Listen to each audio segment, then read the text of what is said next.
What's going on, everyone? Thanks a lot for tuning in today for another episode of the Halftime Coach and Adjustment Show with my brother Philly Halftime and me, Coach Ed. Appreciate everyone for tuning in today. I'm really ready to get going and bring you guys another great episode today. So, before I do that, let me tap in with my brother. How you doing today, Halftime? Doing good, doing good. That's good. That's good. How's the family doing? How's the family doing, brother? Doing all right, doing all right. I'm doing our thing, and kids are doing good. All right, that's good. So, all right, so let's tap into the chat also before we get into the show. We got little G Griffin. I'm a big fan of Eagles season. Eagles kick Tampa Bay the Buccaneers. Okay. You're Yep. working out at the YMCA today. Get a good workout. Phillies team kick Bucks. All right, so there you have it. So make sure you guys be sure to tap in if you haven't already done so. All the information is there in the description. Tap into Halftime, myself, the Hardcore Sports Network, and the Aboriginal Sports Network, man. We really appreciate it. Hit that like button, subscribe if you haven't already done so. Get notified. Make sure you do that because it's free for you guys and it helps us out immensely. So, as the saying going, if it's free, it's for me. So, and make sure you guys share on all social media platforms because we're everywhere: Discord, Instagram, TikTok, Facebook, you name it. There's always a connection somewhere along the line. So make sure you guys share there to help the program continue to grow. So what's up, Blaze, man? Thanks for tapping in. Appreciate you. Mr. Big Sexy Coach and Babe Halftime Ruth. Okay, there you go. He's calling you Babe Ruth. Okay. What's up, Nick, man? Yeah, he was there when I was ranting about the Babe Ruth thing. Mm-hmm. No, I know. I picked up on that. So, what's up? Appreciate you, Nick, man. Thanks for being there. So, but let's get right into the conversation for today. And we're actually going to start out with the Phillies and the Yankees, their playoff spots. Both teams are in the playoffs. That's at least one thing we know. So, yeah. How are your Phillies doing, brother?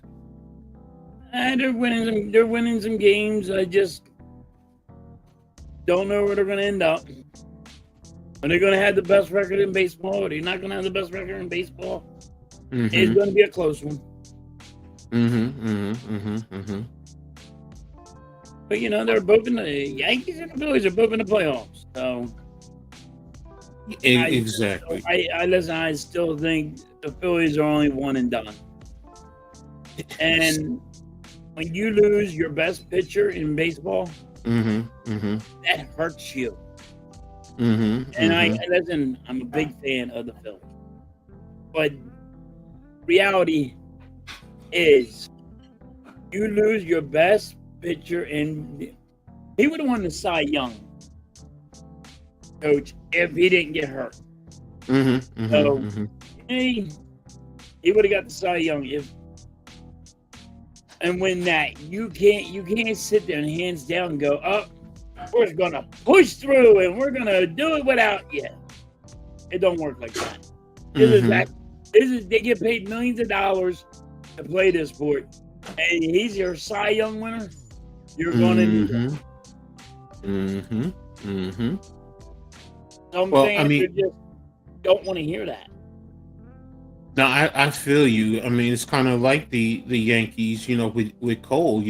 We haven't had Cole all year, so but Cole, as you know, is a Cy Young candidate pretty much every year. So that's a big impact. So I know exactly what you're talking about when you don't have that caliber of talent there for your team, each and every game, or for the most part for the playoff push. So, but let's get caught up to Nick says, Coach, make sure you get a lot of NBA. Yeah, we're going to talk some NBA today. So, there's definitely. He says you have a rant. Okay. I'm a fragile boy. About Jeremy fragile King's boy. hurt. He's out Oh, again. He's hurt. So okay. I got you. I got you. I get. Yankees win the World Series 4-0 over the Phillies. That'll be interesting. You'll definitely get a rant from halftime off of yes, that yes, one. I So, would rant. You get ran on that one. yeah. What's up, Hey, maybe Arku? the Phillies Yankees be a good World Series. No, yeah, exactly. Mm. As a fan, you know that's what I would want. So, just push through. So, yeah, thank you. I don't even know who's going to win the World Series, in my opinion. Baseball is a weird sport to predict. Yes, very I, good to predict. You can't you can't just go say, "Oh, this is a team that's going to be in the World Series." You can do that in football. You can't do that. You can't really do that with baseball. True. True. I mean, it takes much more, especially with the amount of games that are there, Yeah, and the ebbs and flows of the sport itself. So, it is hard to predict. And like you said, last year the Phillies had the best record, but were one and done. So you do see that a little bit more than in football and basketball. So, and as we see right here, the Phillies are a game behind Milwaukee for the overall record, yes. and they pretty much have. I mean, the Mets are pretty much weak. It looks like they're out. They're Um, they're on the outs right now. If tonight was the last game, they're mhm, done. exactly. They're The- out of the playoffs. Wouldn't you laugh, Coach, if the Mets are out of the playoffs? As they put all that money in that team. They went yes, at the trade deadline. They did everything that they could in their power to put everybody in this. mhm. And they're going to be out of the playoffs. They're not even making it. I Probably can out tell. for one game, but I can tell you this much: back in the days when George Steinbrenner was alive, you wouldn't have that. You would no, not have that with the amount of no. money that he would spend. He would say, "No, you're getting in." Halftime, Frank Fleming called it. I guess you know what that means. So, um, Yeah. okay, so That's the that one Mets fan, right? That's all over Twitter and all. He's hilarious. You ever watch that guy freak out? I love it. I'm mhm. like, yeah, look at those rants. Exactly. Blaze, what it means is you only get 3 into the wild card. So I don't know, halftime, correct me if I'm wrong. If they're both tied, don't they play a 1-game playoff or something like that to Yeah, get in? they had you got 3 wild card guys. So, but they all have to be. You get one. They're doing that one extra. No, So what I yeah, mean is the last 2. If you have 4 teams in position for the wild card, like the yeah, Mets, so those 4. last 2 would play each other to go into the wild card in a sense. That's what I'm asking. They got to fight for the wild card. The Okay, last yes. spot in the wild card. So yeah, that's what I mean by they're on that borderline, man. They're right there. If they lose tonight and Cincinnati wins, then Cincinnati is in. If they both And win, I think they Cincinnati play was each other. above them. Yeah. So right now it's just a matter of do they both get in? I mean, do they both play each other to get in a sense? So he kept saying the Mets won't make it. Reds have. Oh, so there's a tiebreaker. Okay, so Arku says there's a tiebreaker. So okay. Okay, so the Mets can still get in. Yeah, the Mets can still get in. If Cincinnati loses and the Mets win, then the Mets are in. So Yes, the Mets still that's got a chance to get in. You got 2 games still. yeah. They I still thought today. have I thought you 2 said today was games. the. I thought you They said tonight still was have the 2 last game. games. I don't know who they're playing, but they still have 2 games. Yeah, let me take a look at the Mets just to see the Mets. Let's see their schedule. Schedule. Here's the schedule, and this is September. So we want to. So yeah, they have 2 games against the Marlins. So yeah, they're still in it. They got 2 games left, and I think Cincinnati then has 2 games also. So, Yes. um, if Now everybody has 2 games. okay, so there we have it. So now, if they both end up tied, as Arku says, then the Reds have the tiebreaker. So there we Yeah. have it. As long as the Astros are out of it too, I'm good. So. Yeah. Yeah, so taking a look right there. Yeah, the Astros are right there. They're right there. Yep. So I mean your How do they Rangers. Oh, yeah. lose 2 in a row? And if they lose the last 2, they're done. They're really on the out. Exactly. So, and as you can see, the Yankees are in a very precarious spot. They need to win their last 2, and Toronto lose one of the last 2, because if they do, they end up with the overall record in the American League. So, I mean, because they're tied for the division, but because Toronto, I need the I'm Phillies sorry, to get a bye. the Phillies will get a bye. I need the Phillies to get a bye. Oh, okay. I need it in the worst place. I need them to get a bye. Yeah, I feel you. I hear you.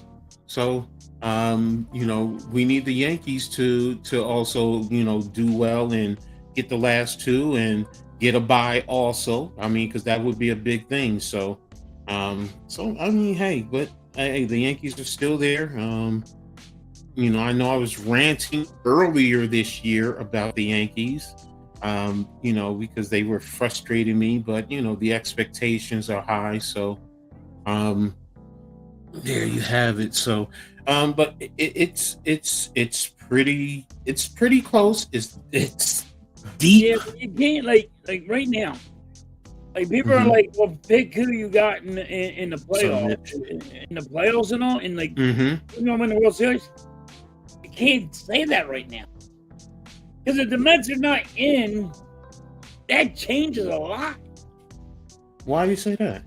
Because the Mets are like the Phillies' kryptonite. You know what I mean? They might beat Mm. us. You know what I'm saying? Like they Mhm. will sneak out wins in the playoffs. They did it last year. Got you. I got You know, they'll and teams that they weren't supposed to beat, they beat. you. I mean, look like the Phillies, best team in baseball, best record in baseball. This is why you can't look at them stats. I always say, when you're in the playoffs, whole new ball game. It doesn't matter if it's basketball, baseball, football, or hockey. It don't matter. You can say, I got the best record in baseball. Yes, but you're one and done in the playoffs. Means you were ass. You didn't show up. Philly's got the second best team and best record in second best record in baseball. They're one and done. What's it mean, Coach? Well, who do you think's the favorite starting in the National League? Who's the favorite right now to get to the World Series?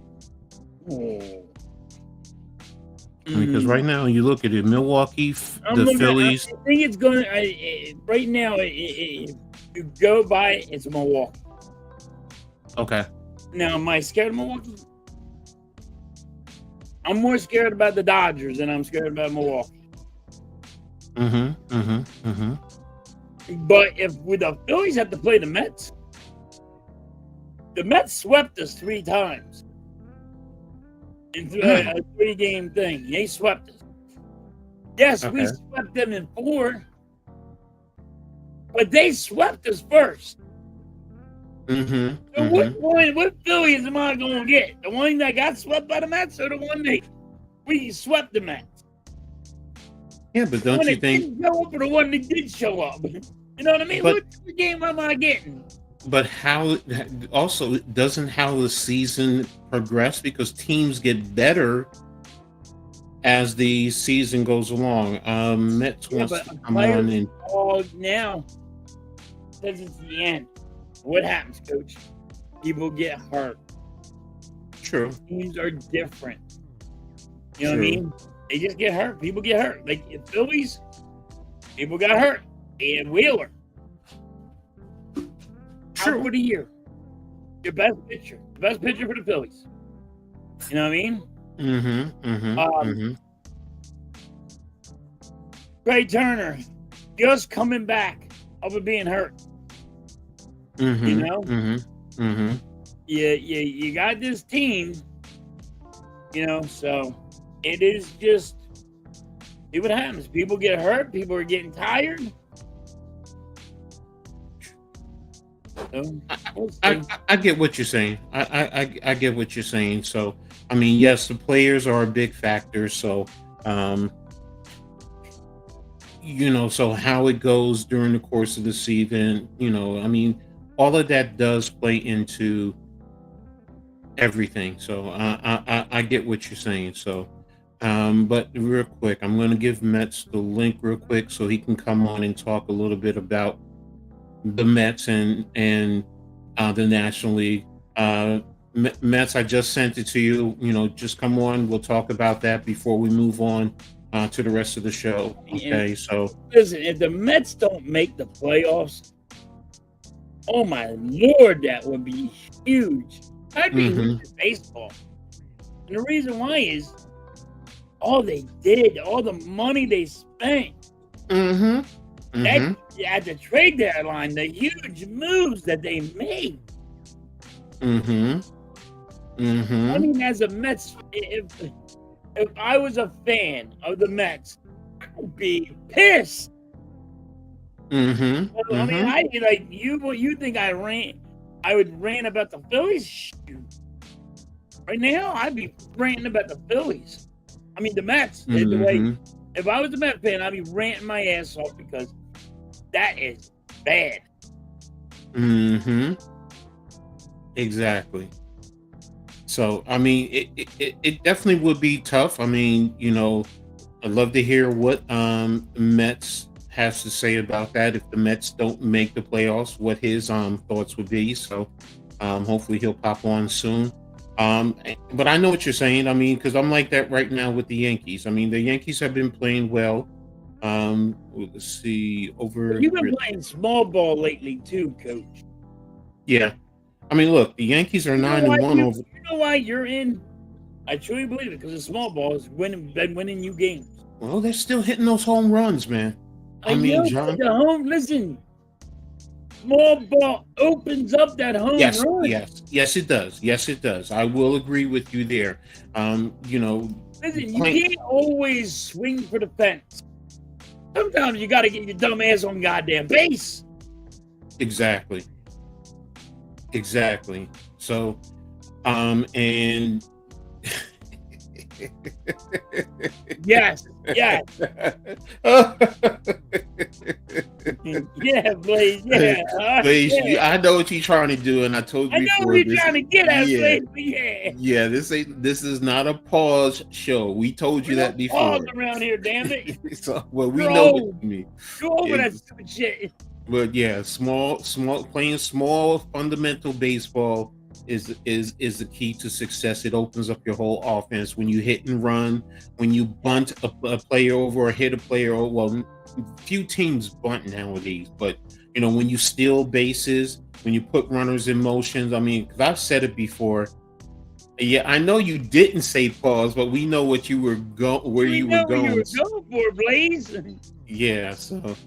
And Tigers blew a 15-point game lead. So, but yeah, when you play fundamentals in any sports, but baseball, when you play with the fundamentals, it opens up your whole offense. So it opens up everything. Defense, you know, when you are fundamentally sound, you know, really helps you there. You know, so I'm with you there. So I definitely like, you know, when teams play the right way. You know, using small ball to open up the offense. So it goes a long way. You want to laugh at a team? I'll be honest with you. You want to laugh? Go ahead. It'll make you die and laugh. You'll piss yourself. Go ahead. Watch the Philadelphia Phillies bunt. They can't bunt? They don't know how to bunt.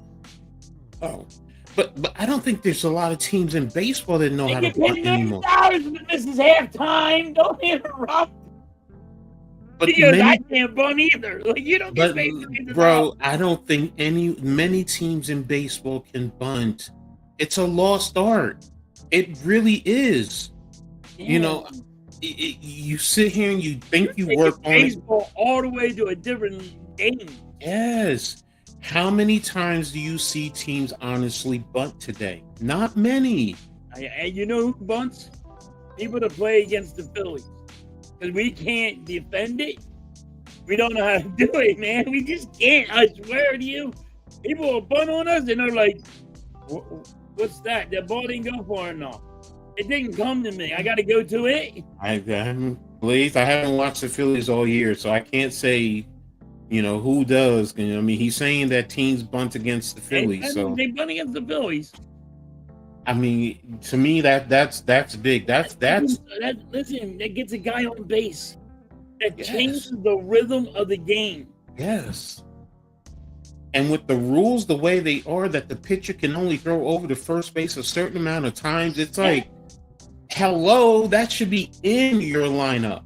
I mean, in your game plan. Yeah, that really should be in your. Always be trying to lead off as much as he can to try to get them to use that. So, okay, the next one's a free one. This is a free run.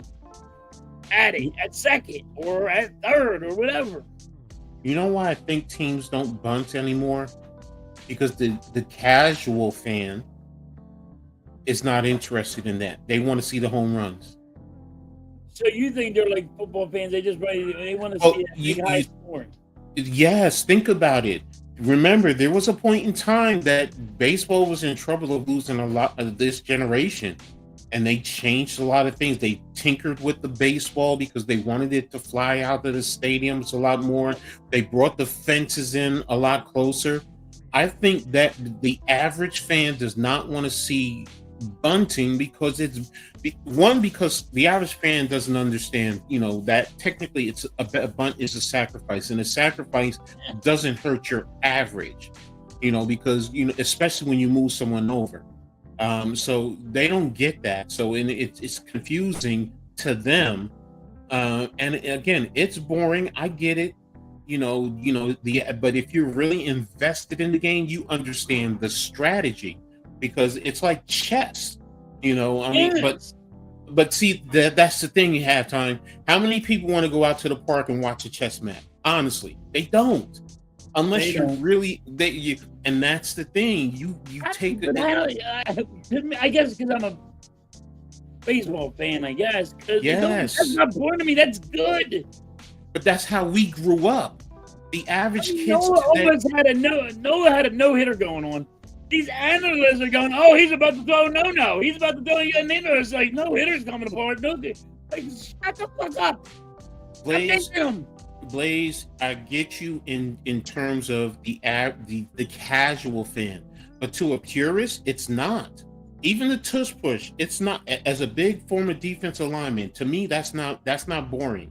That's strategy, because now I'm sitting and I'm watching who's going to get leverage, who's playing with great leverage, who's going to drive the other man back. Because in the trenches, it's about imposing your will. It is. It's like if I came up to you line and your defensive line collided. It's more than that. At halftime, it's more than that. It's now me as a man taking you and moving you against your will. It's not just a collision. Where I want to put you. Exactly. Remember when we said that football was gladiators? Yes. People crying about the tush push. You're making it soft. Well, you guys complain about, that was roughing the passer. That wasn't roughing the passer. Oh, you guys are getting this a flag football. The Eagles are saying, here's my quarterback. I'm jamming him up to your ass, and he's going to go through yous. But people don't like that. Because they want it soft. They don't want this Iron Man clash football. It's all sports. It's not just football. It's all sports. It's baseball, it's basketball, it's football. Right. Think about it.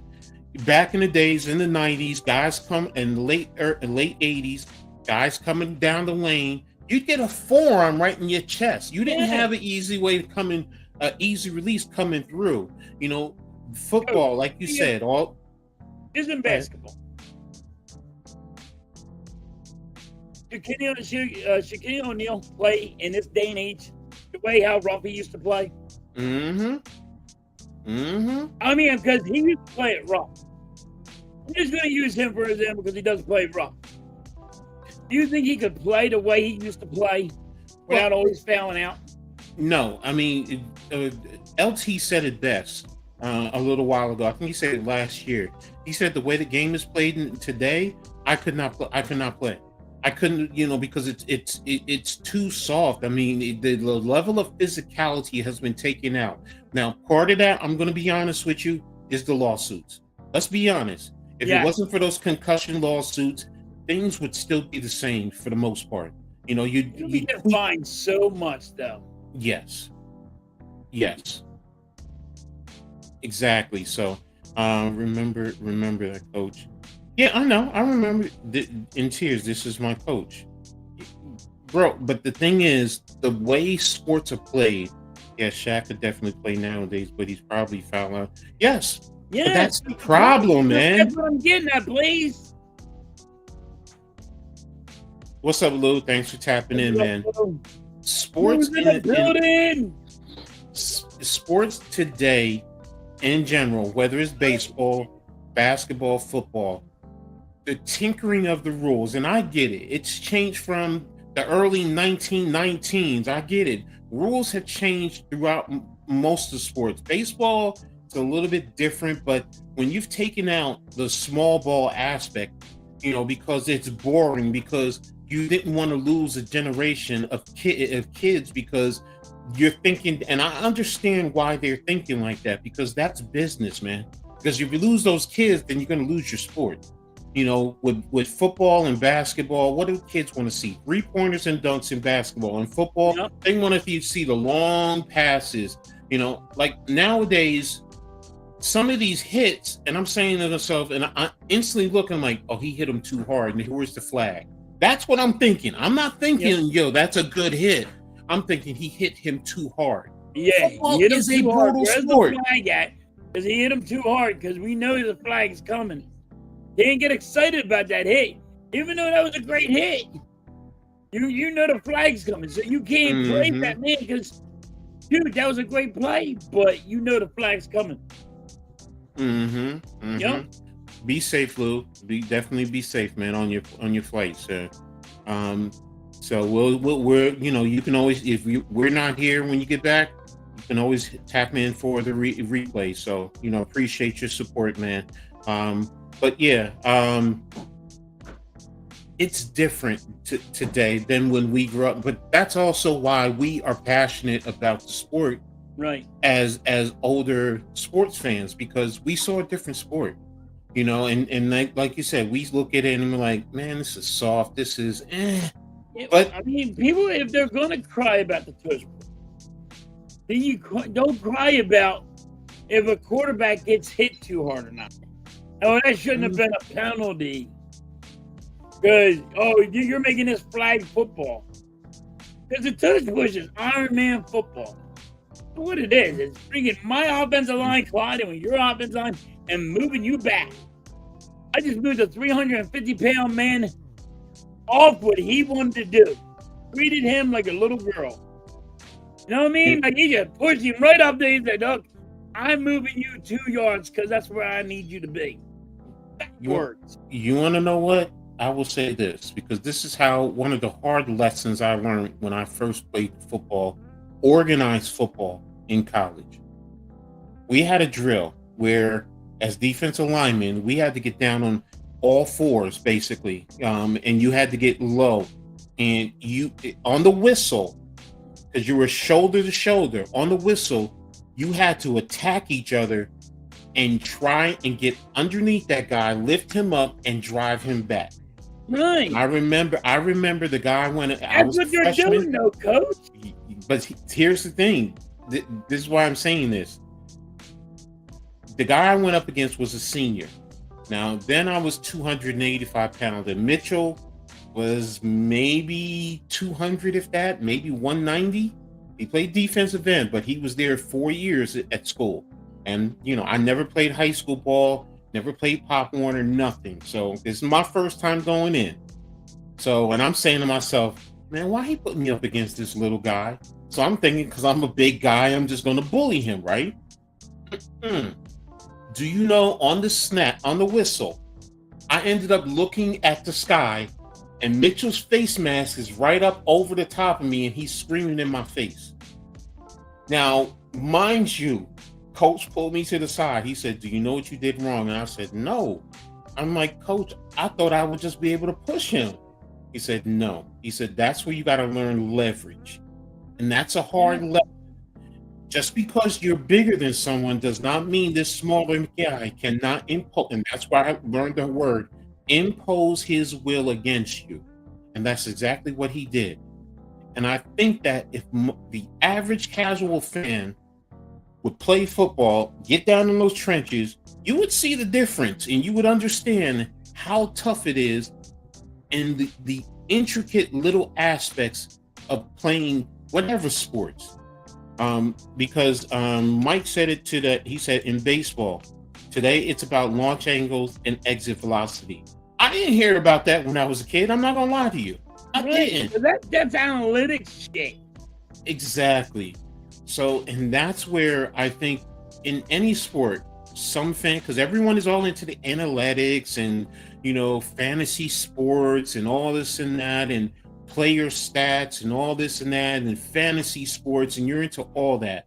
Where to me, I don't care about that stuff. I like the strategy. I like the X's and O's. I like the chess match. I like the chess match that is there. Exactly. Really, I don't know nothing about chess, but I like this. This is chess to me.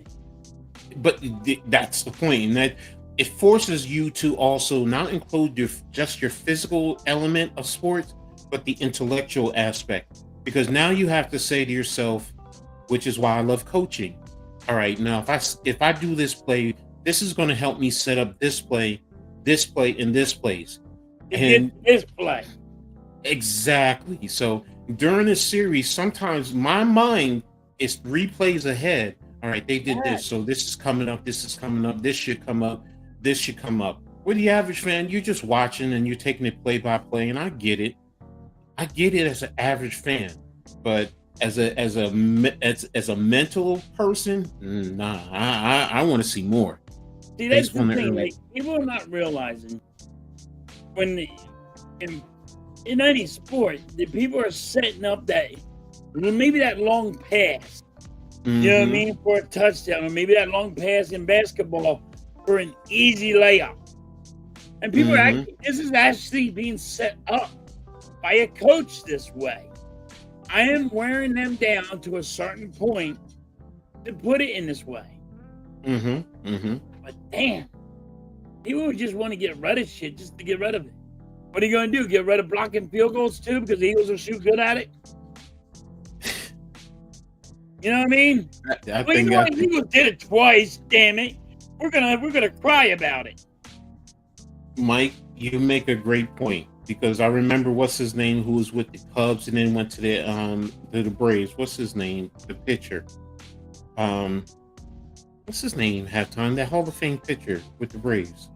Back in the 80s, when they had their threesome, their dynasty pitchers. They had that dynasty. I forget his name. I do forget his name. Yeah, but he would only pitch but he would change. He would change the angle.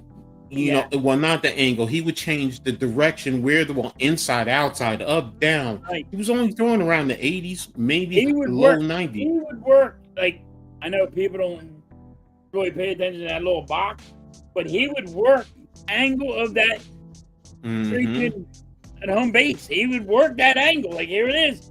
I'm right on the outs of it. Wait a minute. I read they're going to use the electronic system to challenge balls and strikes next year in baseball. Yes. Yeah, Glavin, So thank it's you. going to be a challenge. It's a challenge. Just like in football, you get to throw 2 red flags. A Mm-hmm. pitcher can challenge it twice, and a player can challenge it only twice in Now the game. pitches and strikes. Come on, Only man. strikes. Now So you're they'll taking it. tap their the batter will tap his helmet and say, I'm going to challenge that. I think it was a ball. Then that goes up to New York, and that's a review. But it has to be more than just 2, because there's a lot of baseball and there's a lot of bad. That's how bad, coach. That's how bad these umpires are with balls and strikes. Yeah. They're just horrendous. Is it the? Well, Dave has a question. First of all, he said, "Any knuckleball pitcher, knuckleball is still around." Personally, I don't know. I haven't seen a knuckleball in years. The knuckleball, Dave, and You remind me of whatchamacallit, who was with the Red Sox, man. He used to get on my pants. I mean, but the knuckleball is a beautiful pitch. It's slow, and it makes you see. The thing is, as a hitter, you see that slow thing coming, your eyes get big, and the next thing you know, it's coming here, and then it drops. It's like and the it drops curveball. drastically. You're like, you think you have it, and it's here, and it's down here, and a second later, you're like, where the hell did that go? Blaze, I'm with you there. I'm with you there. That's where I'm starting to think. In a few years, the behind the plate umpire will be gone. I like the human element of the game. People just want to hate on unrewarding job. It's a shame how people dog the bro. I understand. No, they dog them until they need them. When it's now in their advantage, then everyone loves an umpire, referee. I'm like that too. I can't lie. It's human nature. It really is. Knuckleball Wakefield, and he was in Pittsburgh too. I didn't even realize that. Thank you, Blaze. So wait, hold on. Now I'm against umpire. I can't stand them. The big calls that they make are so bad. It's like It's like, what the fuck are you looking at? That ball is right there, and that's the crazy part. Now, do I want a robot? No, I don't want a robot. The problem is, these umpires, if you go argue it, they'll just say, "Yo, you're kicked out of the game." You don't argue with me. I am always going to be right, and they don't want to admit that they're wrong. That's why you need this, to put them in check. That you're not always right. It ain't your show. Here's the thing. The baseball game actually be about baseball. The problem is the umpires are costing games. That's why this electronic thing's coming in. They're costing teams games that matter. I get you there. I understand where you're going there, and this is where there's the double edge, okay? Because you're talking about umpires making bad calls. Yes. Okay. But that's the human element. It's just like as a coach, you make a bad call and you send your players out there, and the players go out there and they make a bad play. That's human element. That's the part of sports that you need. I get where you're going. Listen, if you're a coach and you make too many bad calls, right, coach? Right? What happens? Your ass gets fired. But see, now that's where you need the Major League Baseball to hold the umpires accountable, and not the sports. The umpire union is too strong. You know what? You can't. Even baseball freaking can't say nothing to them. Here's the thing, though. It's just too strong. It's the strongest. Okay.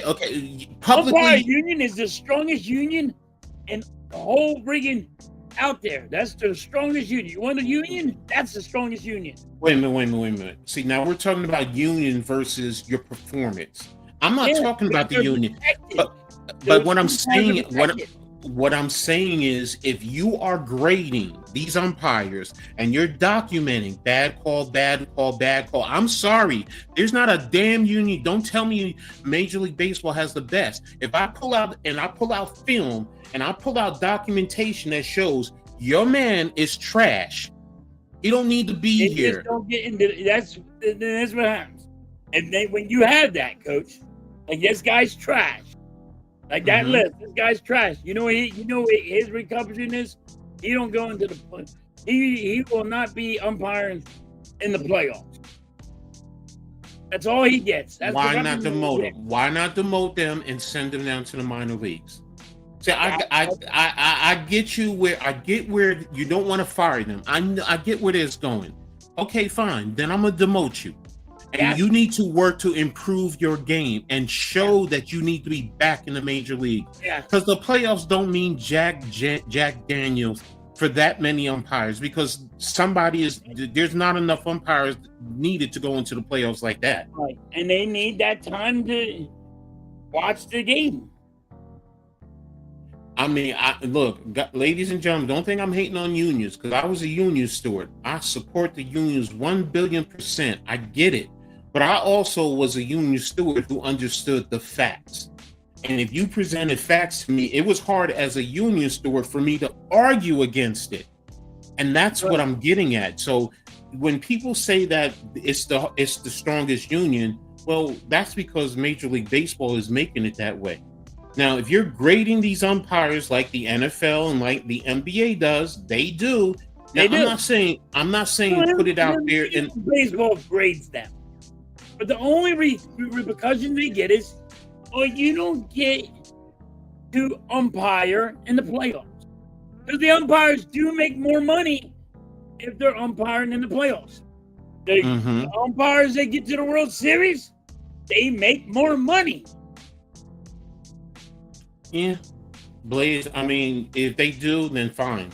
I mean, if they get demoted, then that's fine. So it's just that, look, the accountability issue, I don't believe that they're just free to do whatever they want, like they were back in the 70s and the 80s. I know, back then the umpires really did try to make it about themselves. They really did, but sometimes managers and players do go too far with the argument.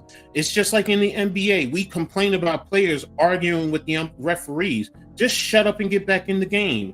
After the game, file a protest. Pull out, document what your issue is, and then go to the league, and then let all that stuff add up. And then afterwards, you say, look, we have this, we have this, we have this, we have this. Checks and balances.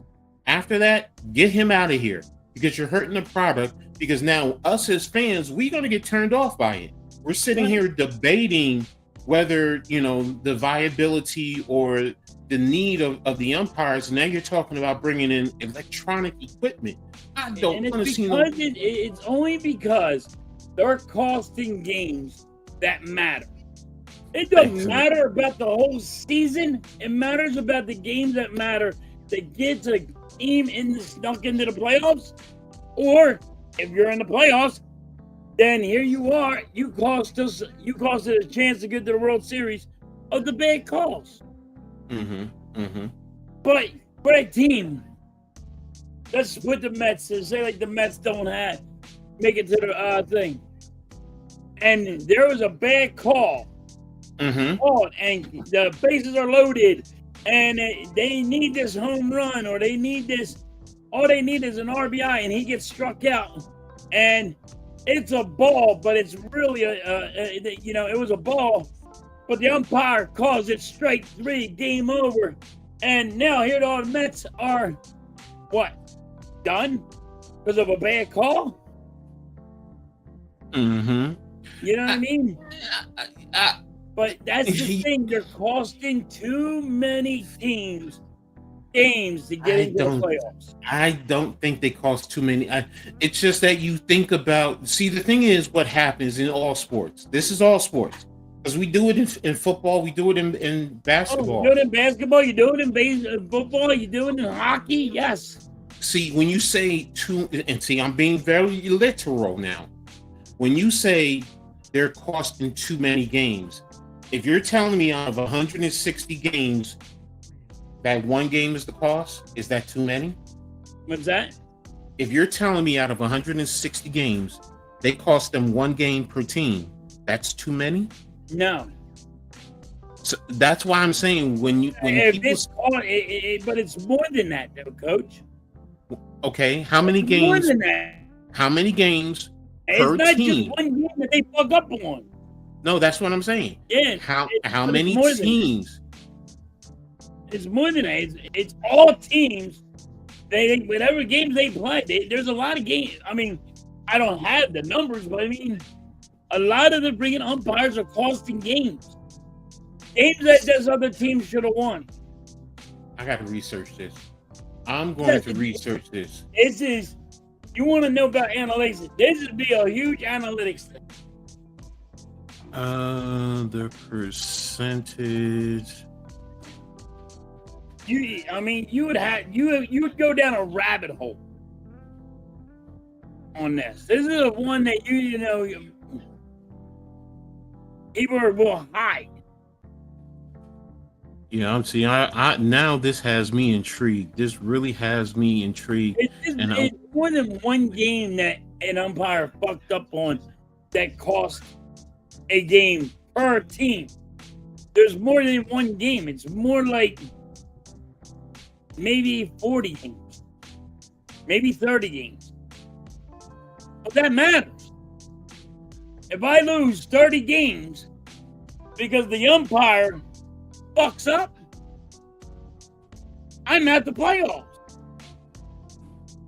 I got you. Like I said, I'd have to. And this is where an umpire would go, hey, the base runner was this, and the base runner was this. You know what I mean? And let me see. Society of American Baseball Research. When was this? This was published in 2017. So it's not. It's late 2018. But this is why they're going to do the robot stuff. Or the challenge. It's not even a robot. It's a challenge. Somebody's going to replay it and say, hey, that is a strike. Hey, that is a ball. You were wrong. That's it. Don't let it get to one call costing games so much more than one play affects. No, I agree with you. That's why I said, I get where halftime is coming in terms of the umpire, because you want the players and you want the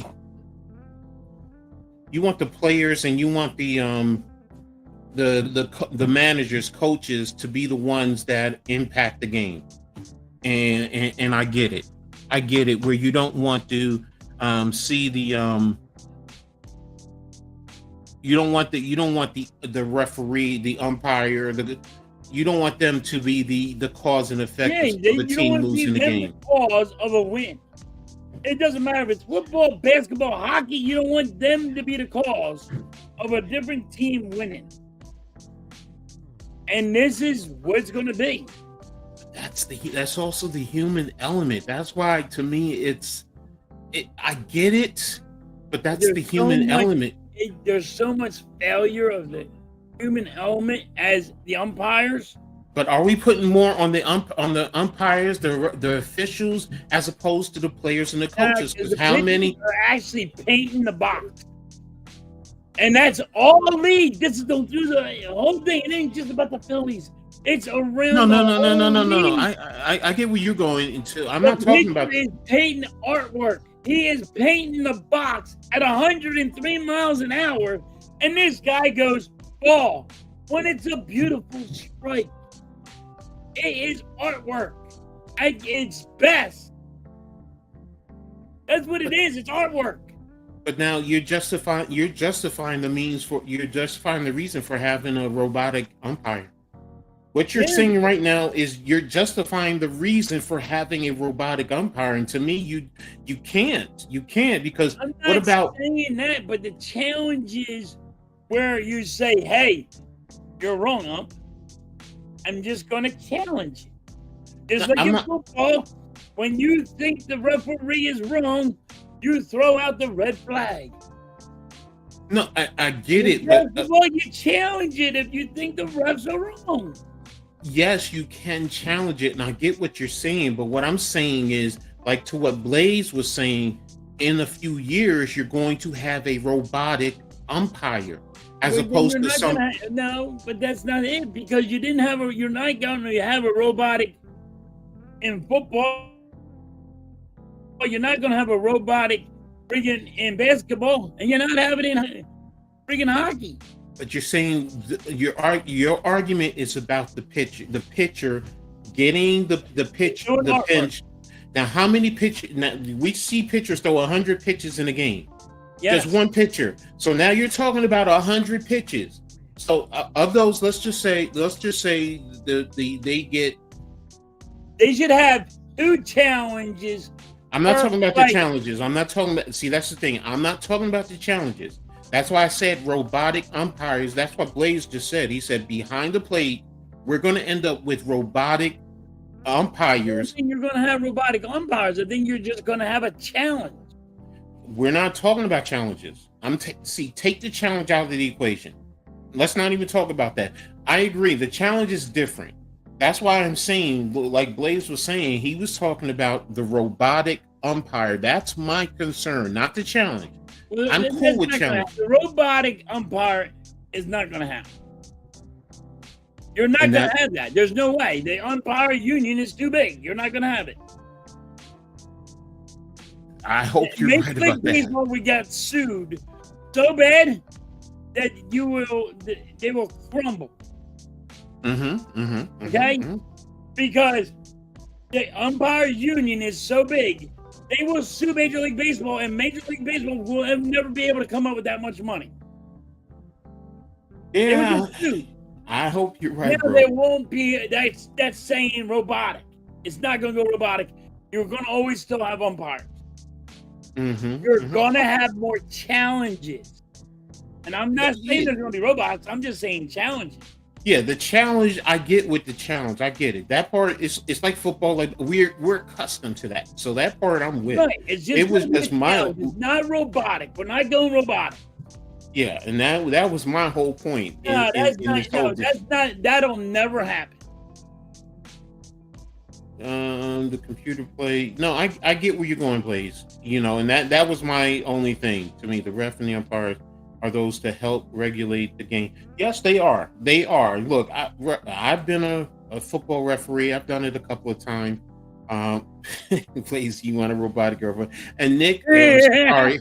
Nick, to answer your question, yes, I saw your question earlier, so I don't want you to think I forgot about it or I ignored it. I did bring it up. I was on a rant. I'm sorry. What was this question? Oh, Nick, he said our show should be on ESPN. He wasn't blowing smoke up our backside. That he feels that here it is right here. This show needs to be on ESPN or CBS. Seriously, I'm not blowing smoke up your hind parts. You guys together is truly.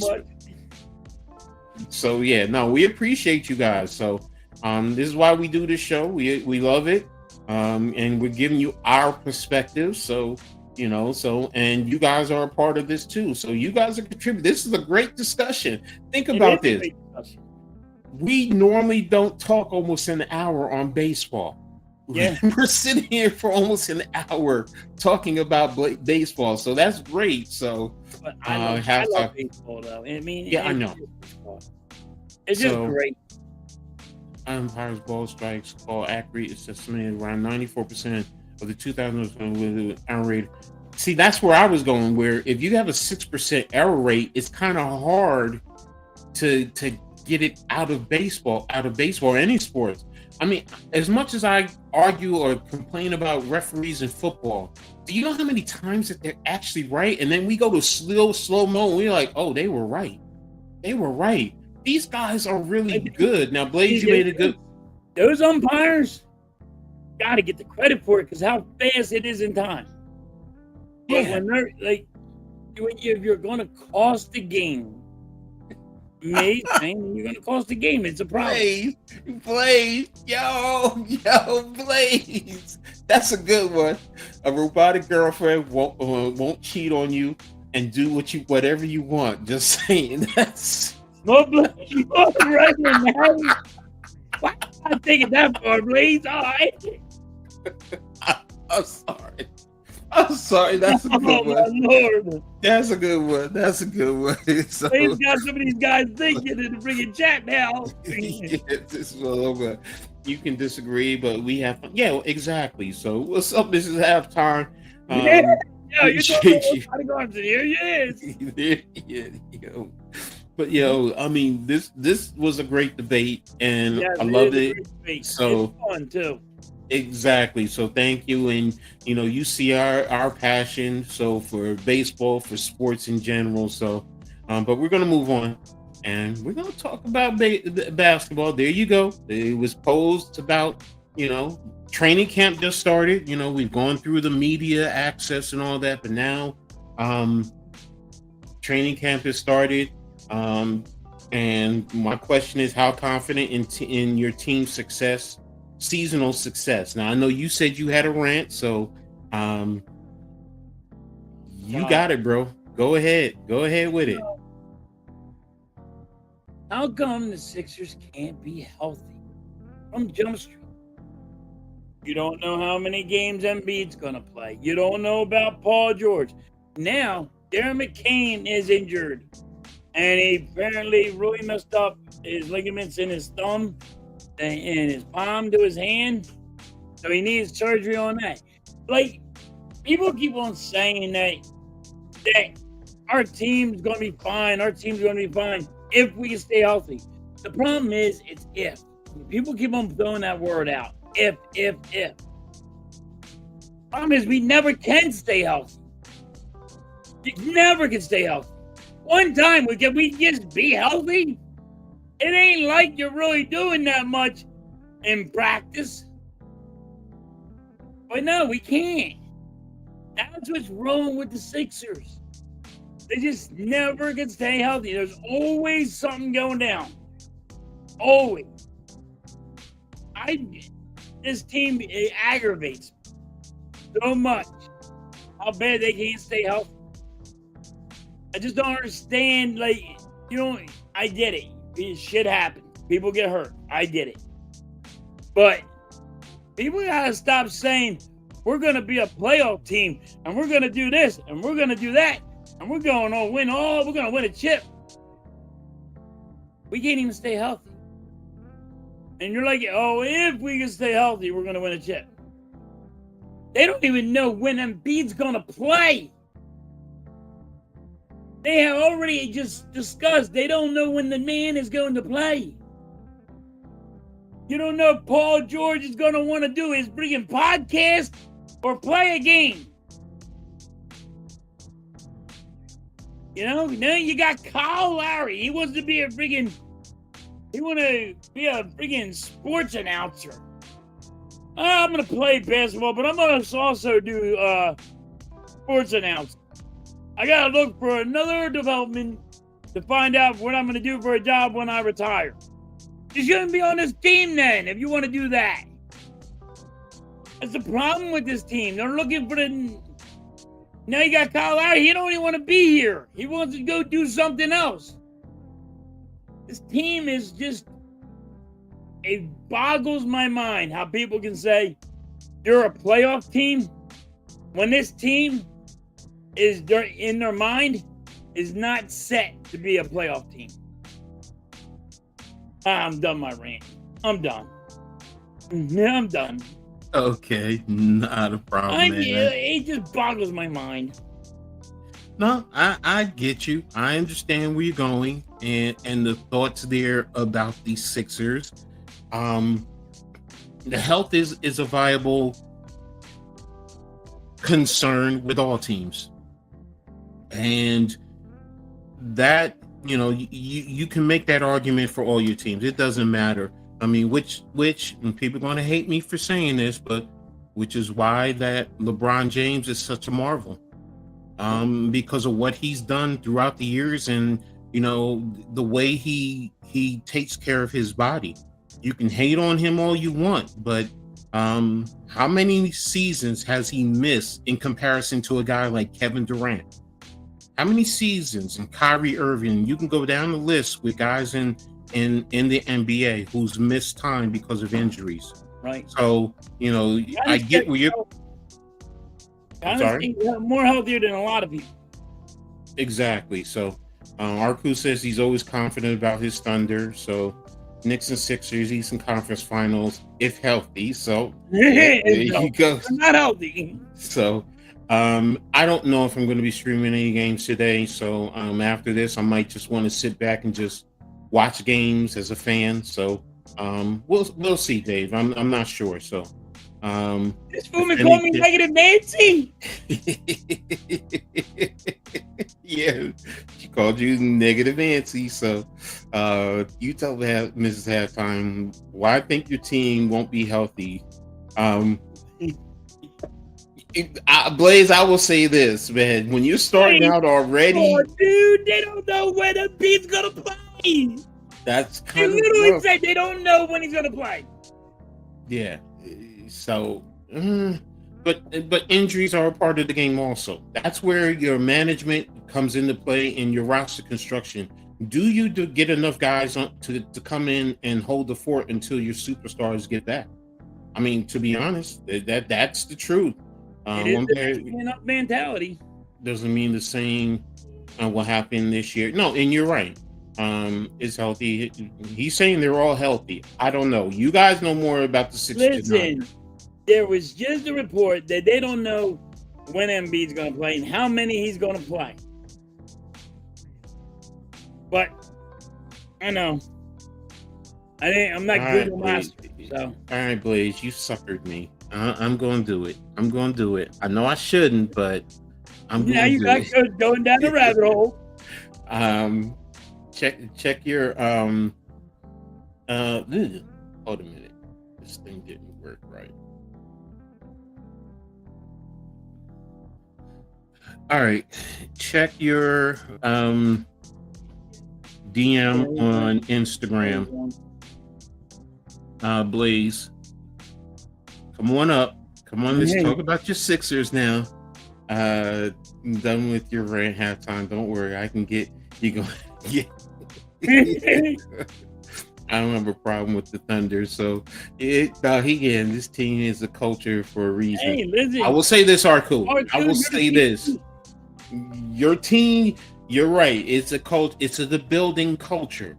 But it's not like y'all have been winning championships for the past 3 to 5 years now. It's only one. Y'all got one. I give you that. I respect you guys. But you lose an injury to Shea, because I know what the halftime is talking about. You lose Shea for the season, that changes your whole team. Y'all have talent, but do you think you would be a NBA championship contending team in the West? All them teams? LeBron is taking space steroids. No, Blaze, you gotta get your ass up here for this one, bro. Nah, space steroids. Come on, man. Come on. If he was taking space steroids, believe you me, he'd patent that and sell it and just get out there to the Exactly. Because please, my old broke down ass would love to have that space steroids right now. Give it to me. Signed, sealed, and delivered. I'll take it. Yeah, I get you with Chet. That's why I said Shea. Because I'm comparing him. I'm putting him on the same status as LeBron and KD. That's my point. And what Curry with Golden State. Shea is now in that status. Denver with the Joker. You lose those guys, it changes the whole dynamic of your team. Mitch says halftime is negative Nancy. So one injury to a thumb and the team is falling apart. So what's up, Cave? Hey, what's up, bro? Appreciate you, man. Definitely y'all tap into the man cave. Does a lot of niche stuff. So I'm gonna touch on that in 1 second. One quote I remember. The sum isn't the whole parts. Yeah, you're right. It isn't. But when you have your superstar pulls a lot of more weight than you realize. Can't join, but thanks. Doing well. Okay, no problem, bro. Appreciate you. So, but Now I'm going to talk a little bit about the Knicks. And there's excitement in Knicks land with a lot of Knicks fans. Um, the one thing that we're hearing is spacing, pace, in comparison to last year and the years past. That's one of the things Mike Brown is bringing. He's talked about it. Um, um, Brunson has talked about it. Cat has talked about it. Bridges has just talked about it the past couple of days. So it's definitely going to be interesting. Now, Mike Brown has stressed it's going to take time. And that's one of the things that I have been saying. It won't surprise me if the Knicks start off a little bit slow. Now, I'm not talking about say they start out 1-10.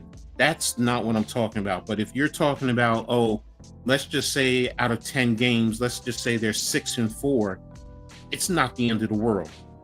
You know, he even said, give them 20. No, he didn't say it. I'm sorry. Knicks Fan TV said it. He said 20, 30 games, they should start to come around and get acclimated to what Mike Brown wants them to do and where it's going. So I'm interested to see, and being that they're in the East, yes, you do have Orlando. You got to respect Orlando. You got to respect Detroit. They're young and up and coming teams. So the Knicks will go to the finals this year because Halftime didn't pick them. So, You're probably right, Blaze. Is this time of year fall or autumn? So, is it either or? No, they're both the same thing to me. Fall is autumn, and autumn is fall. So it's not fall and winter. It's not autumn and winter. It's fall and autumn. So, but I get where you're going, Arku. So I'm just saying, like with Shea, you lose him, it's like with the Knicks. If we lose Brunson, yeah, we have some talent behind him, but no one can do what Brunson can do. For the Thunder, you don't have guys on that team that can do what Shea can do. Look at the Rockets. Yeah. Didn't they lose Fred VanVleet? Yep. They don't have that's a big piece to lose. Yeah, it is. So listen, that's a major piece to lose for the Rockets. And if people are going to sit there and say, well, we'll still be all right, we're still going to win it all, then you're sadly mistaken. In my opinion, but that's just me. The injury bug gets to everybody. I get it. Definitely do. So, sorry, I was looking at the score update real quick. Okay, so it's going to be interesting. Like I said, with the Knicks, definitely going to be interesting. One of the things that I've seen with the Knicks that they showed practice video. We haven't in Knicks land, we've never seen that. They were doing suicides. And every Knicks fan was saying, what? The Knicks are doing suicides? And Mike Brown has control like that? And it's like, yeah, he does. He has control like that. So Fred VanVleet is a massive. Exactly. That's the point. There's certain players that are, for what they bring, it's a massive loss. So Hess and Magic are good, but they ain't ready. Cavs maybe, and still don't think so. It's Knicks conference to win. Bucks and Pacers will still contend. Should be interesting. Sixers all the way. So there you go. So the East is going to be. It's not like the West. The West you have. I mean, legitimately, we could probably sit here and look at the West. And matter of fact, let me bring that up. Let me see if we can take a look at the West and go through the teams out there. So let's just say, argument's sake, standing. And can we? I can't pull up. So based on last year, all right. So these are the teams from last year, their standings. But if you take a look, Oklahoma City, you could say is going to contend. The Rockets are probably going to contend. Lakers are so-so. Denver's going to contend. Clippers so-so, but they're still in contention. Minnesota, Golden State. Memphis is okay. We'll see. what's going to happen with the Mavericks. So San Antonio is a sneaky. It's interesting for me. Are they going to be down in the bottom tier, or are they going to be pushing for it in the top 10, top 8? As opposed to the East, when we were just talking about the East, like right now, Cleveland, yes. The Knicks, I get you. Boston, big injury to Tatum. Indiana, Halliburton is out. Milwaukee with the trade of Dane now. How's that team? Detroit is going to be there. Are they pushing for the top 2? Like Blaze is saying, Orlando. What's up with Atlanta? The Pistons just lost their guy. Right? Yeah. Last year, so he's going to be out. I mean, there's a lot of injuries. No, what I'm saying is in terms of positioning and who can contend right away. So, yeah, the Pistons are going to be a dark horse. So now, how does their reconstruction? Because they lost Hardaway Jr. and who's the other one they lost? What's his name? Schroeder. So those are wildly veterans. So who did they bring in? Thunder should, but don't count out the Nuggets. No, I don't. The Wolves, even the Warriors, Lakers can do exactly. That's my point. In the West, it's a lot tougher when you lose a key player as opposed to the East, because it's so wide open. Now, if Boston was at full bore, and if the Pacers were at full bore, it would be a different story for me. I'm going to be honest with you. It would be a lot tougher. But there's a lot of injuries in the East that have affected teams. So, you think it's just the Nuggets? You don't think Minnesota can be that threat? You don't think Houston can be a threat with KD over there now? I mean, once they get their point guard situation solidified, because you're basically saying it's just a 2-team race out West. No. Literally, that's what you're saying. And I'm like, no, I think it's more than 2 teams. Like I said, we could sit here. There's more than just 2 teams. I mean, if we go and we take a look, let me bring back up the West. Hold on a second. Let me bring back up the West. All right. So if we take a look at the West, I mean, Oklahoma City, yeah. Houston, I think is, yeah. The Lakers, yeah. Denver. Minnesota, I think can be. The Clippers are funny. They have the talent, but are they ready to implode with all the drama that's supposedly going on over there? Like I said, San Antonio, they're young, they have talent. What type of level can what's his name take his game to? What's his name? Frenchie. Why am I forgetting his name? I didn't smoke anything today. So, what's the French guy who just number 1 overall draft pick they drafted a couple years ago? Wemby. Thank you, Blaze.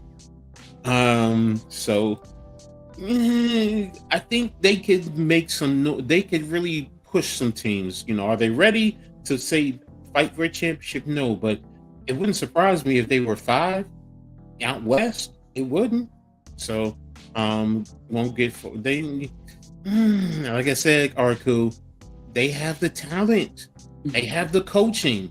Arku, people are gonna come for you in the worst way. They got you guys circled. Yes. If you won the chip, they're gonna come at you with everything they have. They're gonna throw the kitchen sink at you. Because guess what? They're gonna prove that, hey, to ourselves we can beat you, and that's what they're gonna try to do. Mm-hmm. I mean, I know you got confidence because your team won, and you should say it with your chest. Yes. But they're gonna come with you. They're gonna throw everything at you like the kitchen sink, buddy. These guys are not playing around. Because they had to prove to themselves they can beat the champs. It's always it's harder when you are the hunted as opposed to being the hunter. The hunter. Yep. So Um, will they still be a top team? Yes.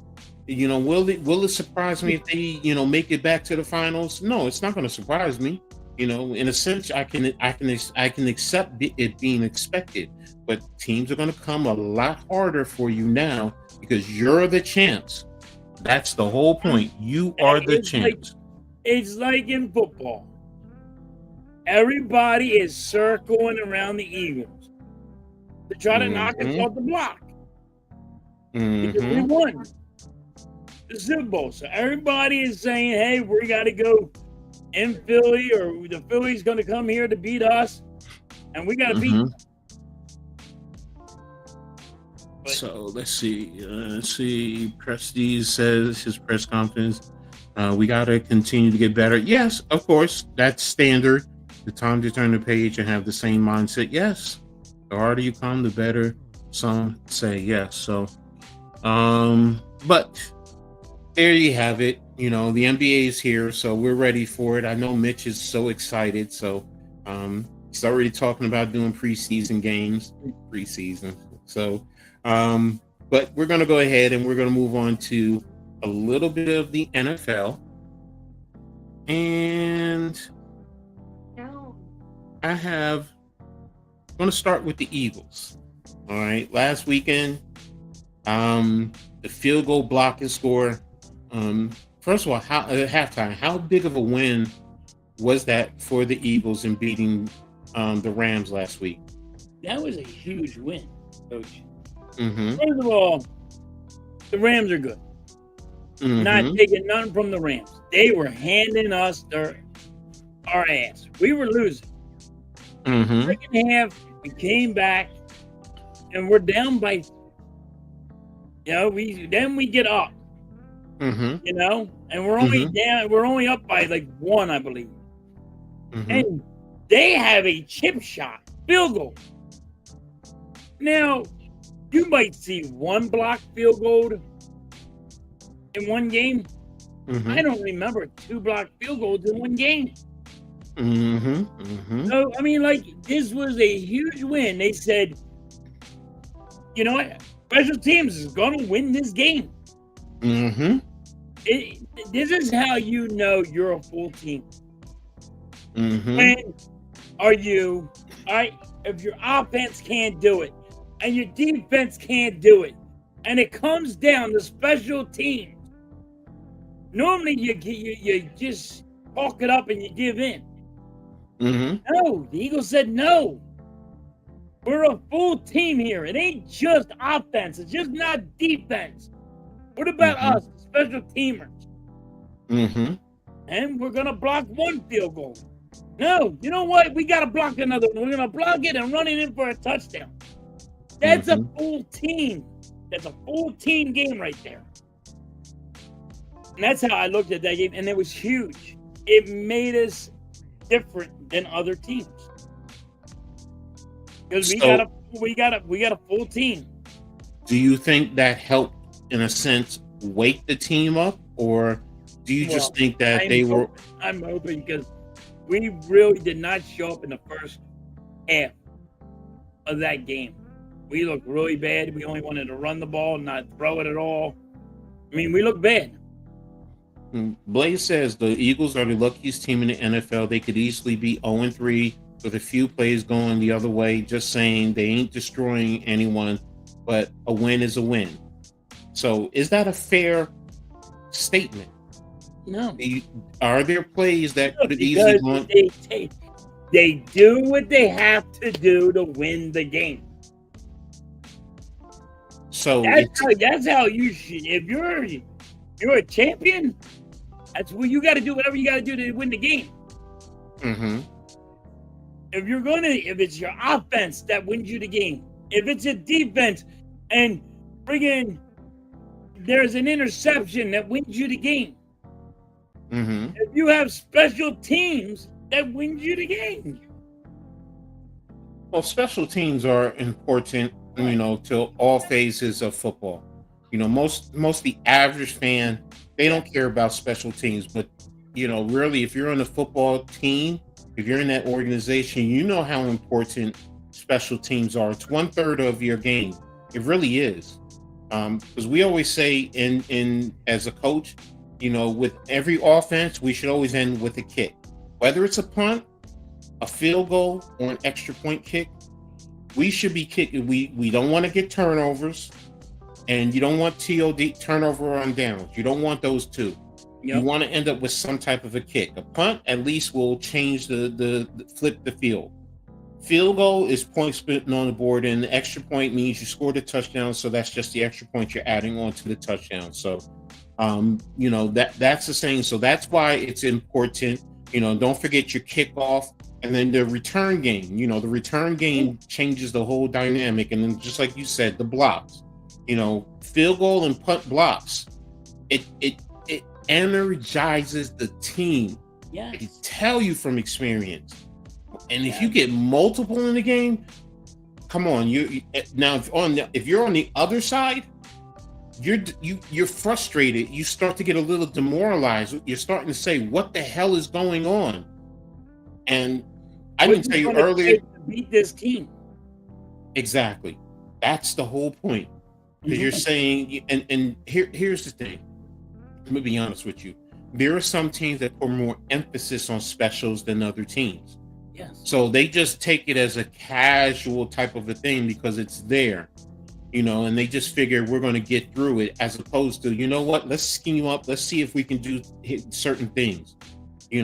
Watch field goal blocks. Sometimes you'll see teams. It's not just the man's lined up in this gap and he's pushing and jumping and trying to block the kick. Sometimes they're schematically. These guys will slant this way while this guy loops around and comes up the alley to block the kick. It's little things like that the casual fan, you don't see it. You don't really see it. You're looking at the snap, you're looking at the kicker, and you're seeing if the kick gets off. But now if you watch the line of scrimmage, sometimes you're going to see that. You'll just see little things like that. So my point after 3 games, they have not imposed or dominated at all. That's all. They were close to losing all 3, but a win is a win, and I get it. So, offense is glory. That's just the heart of it. What'd you say, halftime? That's just the heart of it. It's showing you a full team. Yeah, no, exactly. You got beat, but it took the special teams that said, "No, we're not doing that. We're gonna do it." Coach, I can't remember in one game. 2 block field goal. No, I get you. You're right. You don't normally see that. And that's the thing. And the casual fan, because they don't normally see it. So when it happens, it's surprising. But what we're saying is that's a big part of the game. And to what Blaze is saying, previously, whenever Philly was playing, you were thinking they're going to beat up on everyone. Where now it's you're coming back down to the pack. Whatever reason. On the kitchen sink at us because we won the Super Bowl and everybody wants us our head on the plate. Yeah, and that's the point. So Philly fans just see it through, in my opinion. But y'all barely beat Dallas, and Dallas does suck. So Jordan fans are the worst sports fans of all time. Of all time, see, and I'm Captain Literal. My kids will tell you that. I'm going to say no, they're not. No, they're not. Of all time, I'm sorry. What other team used to have a jail in their own stadium? Yes. I'm sorry. The Eagles were the first team to have a jail in the thing. You know who was second? Who? It was the Raiders. Yeah, so the Raiders, they didn't have, the Eagles had a courtroom that the damn judge would be there every game. I'm just saying. I mean, the Eagles had a judge. Right then, as the game is going on, they had a judge there to say, "You're guilty. You're an idiot. You're guilty. You drunk." In the jail cell. Now, I will say this. I'm an old guy, so, I can go back to, the Steelers of the 70s and watching them with my dad. So I've seen a lot of fans. That's why I say that, and the Universe Galaxy, I'm sorry. Unfortunately, brother, I don't know who you are, so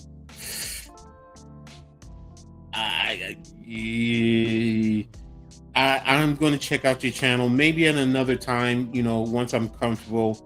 I'm just going to be honest with you, brother. Or ma'am, I'm sorry. I don't know if you're a male or female, so I don't want to discriminate.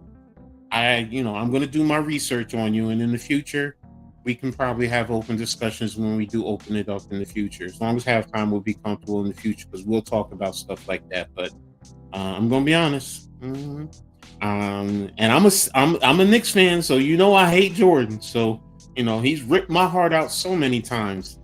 But to say they're the worst fans of all time, all I can say is there's a lot of Jordan fans. I would have to say, listen, back in the day, the Eagles were pretty damn bad. Yeah, that's why I'm saying. Listen, even my brothers, when they wanted to take me, this is what I'm telling you. Don't bring your kids to an Eagles game. You couldn't even wear. He knows how to throw his hand. Don't bring your kid to an Eagles game. That's what I was taught in the 70s. I was taught in the 70s. Yo, you know how to throw your hands? Because you might have to. See, you're saying Michael Jordan fan. I will say this. I remember a time when everybody loved Jordan in the late 80s into the early 90s. Because the hated team was the Boston Celtics.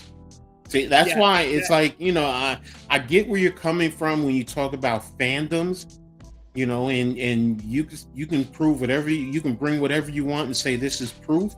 It's the acceptance of what you say is proof.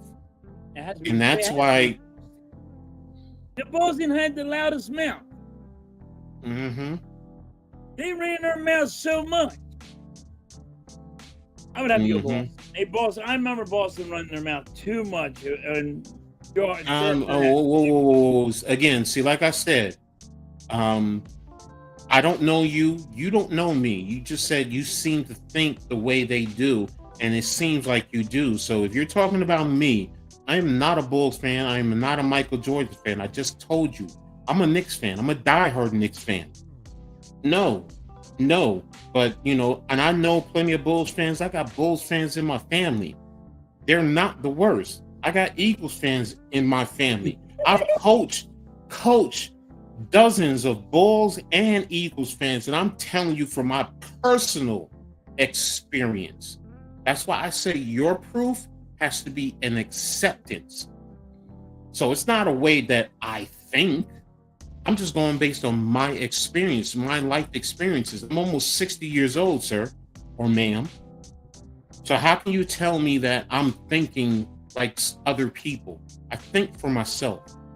I'm an educated man. I know how to think for myself, sir. So that's why I said respectfully, I have to do my research on you because I don't know who you are. And if you can't respect that, then kindly just remove yourself. I'm sorry. So as we go on, I mean, when the first thing I see on your channel is debating Jordan fans on just about everything. Nah. So let's get back to the discussion on the Eagles. So this week, who do you guys have this week? Atlanta Falcons. Oh, I'm sorry, Tampa Bay. Sorry. Oh no, that's going to be a tough one. No, they don't have Mike Evans. Mike Evans is out, and what'd you call it's hurt. Quarterback. Goddamn brain part. Oh, Baker Mayfield. Baker Mayfield's hurt with something wrong with his muscle in his throwing arm. Yeah, but their defense though is tough. Listen, Jalen Hurts has this circled down, coach. He says, I am going to finally beat the goddamn Tampa Bay. Because everybody says Tampa Bay got Jalen Hurts' number. And Jalen Hurts got his number now. Let's clarify something. He's Philly halftime. I'm Philly halftime. I'm Coach Ed, the one who was just speaking. It even says it right behind me. So I don't know why you're calling me Philly. I said I'm a Knicks fan. I'm a Giants fan. I'm a Yankees fan. I'm a New York sports fan. I don't know where you're calling me Philly from. I'm Philly halftime. You didn't say anything. I did. I even said I have to discuss this with halftime. So if this is your first time here, thank you for coming through. But I think there's a mistake, a misinterpretation of who's speaking. So there you go. So I won't believe that Mayfield is hurt in mind. I'm sorry. Coach Ed is on the here. There you go. So yeah, you guys have Tampa Bay. So you're playing in Tampa Bay, right? Yes.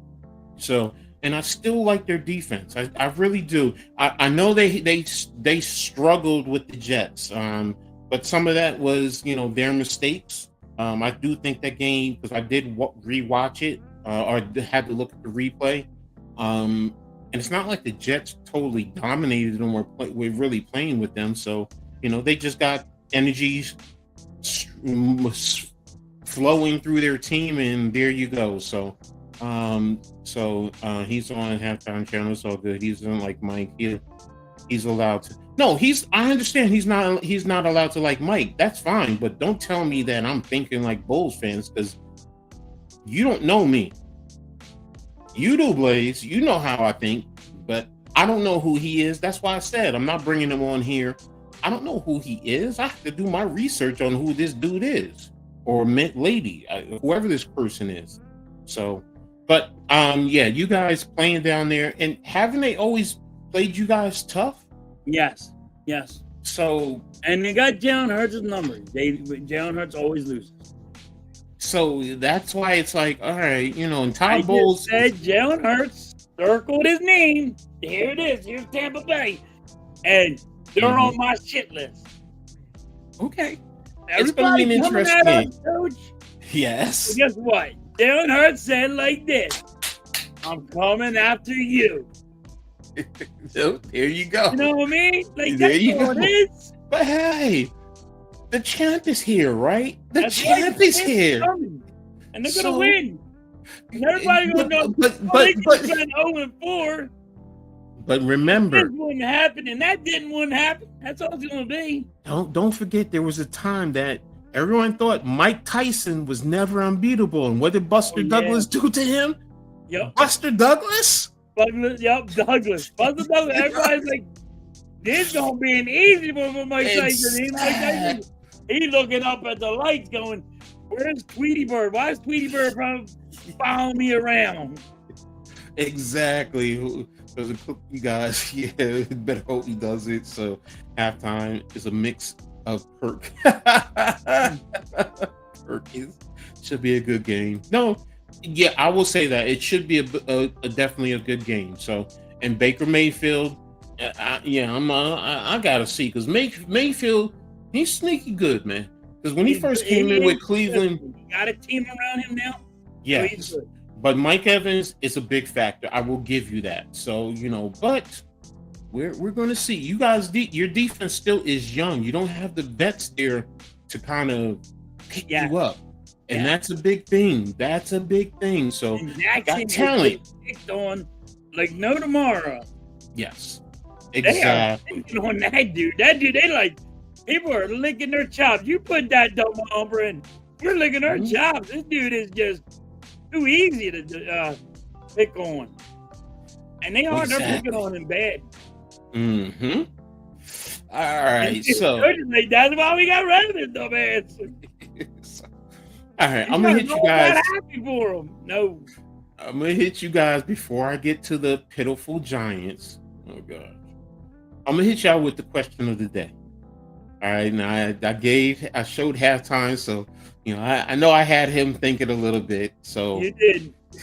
So But the question of the day: which is scarier, alien life or universal loneliness, and why? All right, go ahead, halftime. You start. I guess it'd be universal. Lonely in life, there's nothing around you, and you gotta defend for yourself, and you don't know what's out there and all. So I guess it would be like that. Alien life to me is, you know, exciting. Yeah, if you go like, if you're saying, here it comes, here's a spaceship, and here comes an alien, and he pops up in your backyard, you're not going to find that a little bit exciting? You're lying. But if you're on your own and just wandering around and trying to defend for yourself, trying to figure out what you're going to eat, and there's nothing out there, a little bit different. So, but if you're going to sit there and tell me you're now listen, is it a scary one? Are you scared of the aliens, or are you scared of what's going to happen? Kind of a thrilling thing if an alien popped in your backyard and said, yo, ET phone home. I don't know. I kind of want to meet the guy. I'm going to shake his fucking hand. I ain't scared of that. That would not bother me. That's potato. Okay. I see you went with that one. That's cool. Eagles 1977 says alien life scares me. Mike Greens, they have laser beams. I'm scared. See, you guys are probably watch Mars Attacks. So that's the thing you're thinking about. They come in with hurrah, and yeah, we're gonna kill you all. And all of a sudden they pull out the weapons and start pulverizing. Or what's the one with Will Smith? Will Smith, Independence Day. So I get it. Attack of the Killer Clowns. Yes, I mean, watching. we can go all the way back, but here's the thing: universal loneliness is probably, to most people, you don't realize, because when you say universal loneliness, remember, think about it. There's no people around. There's no animals. Think about that. Universal loneliness. There's no you're animals. Just there walking around and you're existing. Yeah. You don't have anybody you just have your mind to think about. Because sometimes, think about it, when we overthink things or we create things in our head, at least we can talk to somebody who can talk us off the ledge. This son said these people were thinking about Killer Clowns from Outer Space, the movie. Yes. Fucking shot up with cotton candy. Exactly. But he said, bring on the aliens. I've lived a long, fruitful life.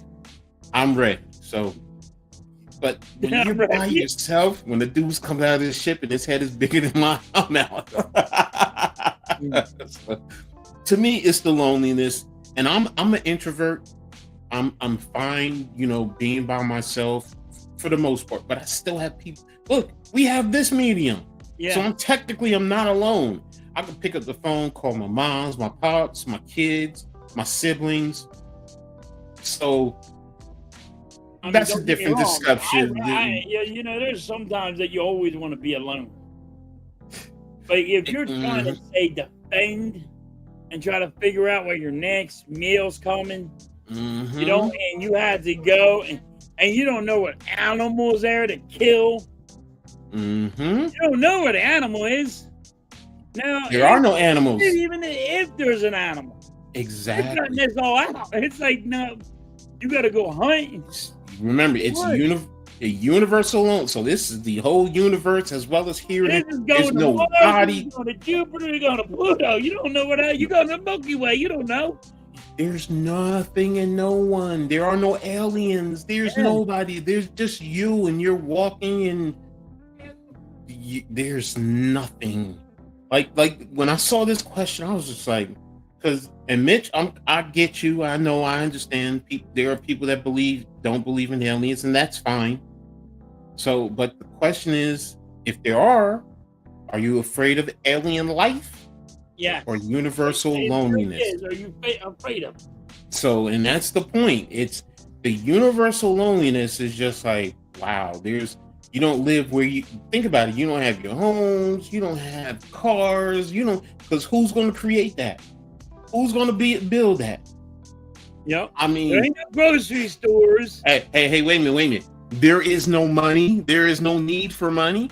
What is money for? To trade and barter. Well, who are you trading and bartering for? There is no money. There ain't nobody out there. So take that out the equation. So, I mean, think about it. You don't even have. When you came up with this one, I was like, wait a minute. You had me thinking. I'm like, dude, there's no money. You don't have to go to work. Nope. Get me wrong. You tell me I ain't got to work no more. I'm signed, sealed, delivered. You call me up. I'm there. Think about it. Now, if you're lonely, at least you can walk around butt naked if you like walking around butt naked. So you ain't got to worry about offending anybody. So, where's your next meal coming from? Yeah. Well, I mean, gotta eat. You're a human. I think you're going to have food. I'm going to put that on the. You're going to sustain. You're going to have some form of sustenance to be able to exist. But the question is, if you're out there by yourself, like there's going to be trees you can walk and pick a fruit off or eat your fruit, whatever, veggies, whatever. So, but other than that, we are not alone. Yeah, the 3-yard atlas, it's coming. Think about it, man. There's no need for the internet. There's no TV. There's no cell phones. No music. I don't think I can go without music. But think about it. You might, all right, maybe you hum something in your head, or you create your own music. So maybe you create your own. But I guess I can sing to myself. But but really, like music. Who's going to create the electric guitar? Because you're probably not thinking about that. Who's going to make the piano, the drums? It's like universal loneliness. Because once you start thinking about that, that takes away pretty much everything that we've ever had. Lights. Yep. Because does that mean you're creating lights? Yeah. It's like you start to see. You gotta go and create fire everywhere, and I would just walk around with a torch. It's like that's why I'm saying. That flame's about to go out. You better make another one real fast so you can light that one. The truth is out there. It's a little complicated, ain't that? Oh, it's like okay, and I get with the alien parts. I get it. Like I said, I used to watch them scary sci-fi movies from the 1950s, the 1940s. It's like, all right, but now it's like, yeah, they land in my backyard, and I go up and knock on the door. What you doing? It's like, that's it. Yeah, it's and like I said, I like to be alone. I do. I like my loneliness. I still gotta have time to talk to somebody, and as a man, sometimes you like the ladies, there ain't no more ladies. That's what you I'm like, wait a minute. No ladies, because the ladies is the issue. I'm not a damn alien anymore. If I didn't have the ladies, I'd have to say, time for me to go. Yeah, so it's like that's why I said this question when I saw it was just like, yo, this is deep. This is because I was sitting there thinking, and I sat and I thought about this for like 30 minutes. Just okay, well, I wouldn't have this, I wouldn't have that. Got the aliens. I'm thinking about all the alien shows that I've seen in my lifetime and all this and that. And it's like, all right, Mike.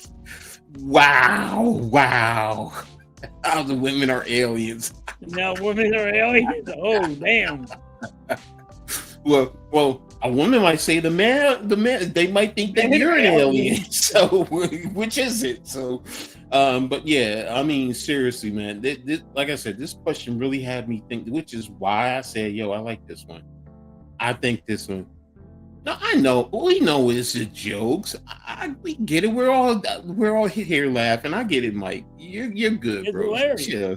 No, That's what I said. It's hilarious. Yeah, There's a woman saying you were men are yeah, exactly. You're the fucking weirdo. Exactly. So but seriously, it's like when you sit and you think about that, it's like, wow, this is a deep question. Because and all jokes aside, you all have your opinion and there's no right or wrong to this question. It really isn't. Right. So hey, some of you, the aliens, okay, you're out. I respect that. Is Mrs. Halftime in the alien halftime? So, you're not gonna get me in trouble for calling this goddamn alien. Bro, she's probably gonna be asking you that off shit. In trouble for that shit. She gonna ask you that and nag you off the camera. So what's your answer? Yeah. Yeah, how come you didn't answer that? What the fuck? Exactly. I'm gonna get on the camera. You know what? That's kind of rude. You didn't answer that question. Exactly. Here's Miss Heather. Mitch wants to know if you're an alien. And she said yes. There you go. I didn't say that, Jay. So you didn't hear that shit from me. I ain't gonna be out fucking taking a nap and then she had a Brian Brand on over my head saying I'm an alien. I ain't getting that. Oh man. So yeah, but there you go. That was a great question. Great answers by all of you guys. Seriously. Thank you for contributing. So what she said? Dad wants to know, let everybody know she don't beat me. No, we know. You gotta stop telling people I beat you. No, I mean it's like the cartoon. It's like the cartoon characters with the little frying pan. We get it. They gotta know it's a joke. Yeah. So, and here's the last topic of the day. The Giants lose to KC. How bad was Russell Wilson? Now Jackson Dart is set to make his first start. Will he spark the team? Will Dable make it to the end of the season? And how many wins can Dart lead the Giants to? So we're going to start with Russell Wilson. How bad do you think he was? Your little rant there, Coach. How pissed for you about your kicker? Here's the thing. Really first and foremost, I didn't watch any sports last weekend. I was not feeling well. So I'm going to be honest. I didn't watch college football last weekend. I didn't watch the NFL. I had to go and I had to rewatch. So initially, I didn't learn about that until I started watching and skipping through everything. So when I first saw that, I was like, what the hell is going on? This is not the first time this has happened with this team. And then I'm like, oh gosh, here we go with this dumbass. So yeah, I'm blaming Brian Dable. Those who don't know, I do not like this guy. I don't think he and the GM should have been back. So I just want to preface that so you guys understand where I stand. Now, in watching the game, Russell Wilson had a terrible game. Because after the previous week, we all thought, okay, he's back a little bit. Did I expect 400 yards? No. But at 250, yeah, all right, 260, something like that, 2 touchdowns, interception. Yeah, Casey coming in because they're struggling a little bit. I thought, okay, maybe against you. Yeah, I thought it could go back and forth a little bit. But then that last series, and you're in the red zone, and you're not even giving your teammates a chance to catch the damn ball. I usually try to give players the benefit of the doubt, especially when you're veterans. And I'm like, yo, he looked like he was straight up scared, like a little bitch. Yeah. Like, bro, what the hell? You should be better than that. So it's going now on fourth down when you should be kicking it, and then you find out your kicker at the game is fucking not good to go. How do you not know your kicker is not good to go? Mm-hmm. There's a question. No. It's not from what I heard, it happened pregame. That's what I heard. So I don't know how factual that is. So I couldn't attest to that. But all I can say is I was just like, damn, this is happening in the game, because we've had him go down pregame before, and you're kind of not prepared. So it was frustrating, but that was also a bad omen. That was an omen. I was like, okay, not a good look for the Giants. Not a good start. It's not going to be a good start. And then Russell Wilson, the way he performed was atrocious. Now, I will say this, with Jackson Dart, will he spark the team? I don't know. I'm going to say this, though. And I know there's Giants fans that want him out there, and I get it, and I'm fine with it. But I will say this. From the beginning of the season, when you made him number 2, I get it. He has to go in. I thought from the beginning of the season, he should have been number 3. Jameis Winston should have been number 2. Because if you're trying to win and develop the quarterback late in the season, if you want to put him in, different story. But now, Brian Daboll is your quarterback. It's what you drafted. It's who you wanted.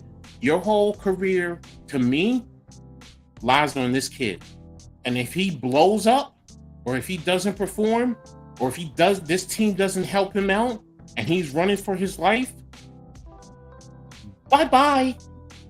Bye-bye. And I'm going to say this. If they're struggling, and let's just say they lose the next couple, and they lose to the Saints, Brian Daboll is not going to last to the end of the season. No. He's not going to last to the end of the season. I'll be honest with you. Like, didn't you think that he should have gone last year? Yes. With the GM, yes. The GM, like when we got freaking Saquon Barkley, I definitely thought you guys were gonna fire them. Boom. They were on the hot seat with me. I fired them. I'm like, you don't go and get rid of Saquon Barkley, him become what he was with the Eagles and win a Super Bowl. It was unbelievable. So, look, I get your point. I said Brian Daboll is not a head coach in 2023. In the middle of 2023, I said he's not a head coach. I can tell he's not. He's not. And and Mara, you don't want to make the change because you had fired coaches after 2 years with the previous 3 coaches. Well, I'm sorry, you should have made it 4. You should have made it 4. He should have been gone. And then you have Saquon, and now look at Indiana Jones, the joke, right? And if he continues to play well, but what happens is then you have all the players who leave this team: Xavier McKinney, Williams, who went to Seattle, Julian Love, who went to Seattle. You have all these quality players who go somewhere else, and they're doing well. Excuse me, that's player acquisition, that's player development, GM coaching. They should be gone. Yep. That's why the New York football Giants are a joke right now. They are. I hate saying this. I'm disgusted by this. I'm embarrassed by this, but it is the truth. And Giants fans who want to come at me, please do. Please do. Because we are. Now, you want to say, I'm like, if you didn't lose your kicker, I'm like, you could have won that game. If you had a kicker, coach, because all he had to do was chip shot. If you had a kicker, you could have beat Kansas City. Bro, I will say this. If we had an offensive coordinator with half a clue up his damn ass, we could have beaten Dallas and Kansas City. Yes. And to be honest with you, maybe even Washington. And anyone who thinks that Jackson Dart is going to energize this team, you really, really, really are cool. Because I've been here, I was watching, and then I stopped watching all the games so I could focus on you guys here. So I'm going to get into it, once I get off of here. So, because I want to see what my Scarlet Knights did. So, we'll see. So, and Mitch, in terms of DJ, the way he's been performing as of right now, after 3 games, yes. For the whole season, to be determined. Yes. It's still to be determined. Right now, right now, Indiana, the Colts, is in a weak division, a very weak division, because with Houston, what I say with Tennessee, what I say about the Houston Texans. What Yes. did I say about that? Yes. Yes, you did. Yes, you did. See, this is what I mean. This is what I mean. Everybody wants to get my thing. But Coach was here and he didn't like that. I said Houston Texans gonna be ass. Yeah.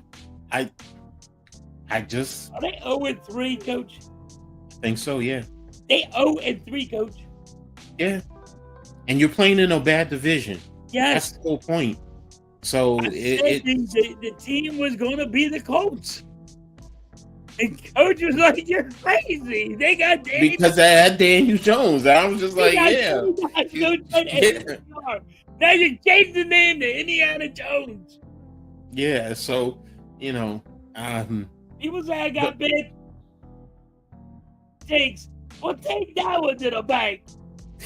It's like, once again, I'm right. Prove out that I'm right. Look, bro. Let's temper it. We still have. There's only 3 games. They have another 14 to go. You know what's going to happen, Coach. It's starting to look that way. So we're going to wait and see. But as far as Jackson Dart energizing his team and giving them a true spark, that's first of all, that's an indictment on your coaches, even more so. Because now you're telling me these players weren't playing for the coach, number one. Yep. Number two, yes, Russell Wilson is bad. We can all, for the most part, we can agree on that. Number three, then why the hell didn't we put, if you're telling me ownership prohibited him from getting in, then that's mismanagement.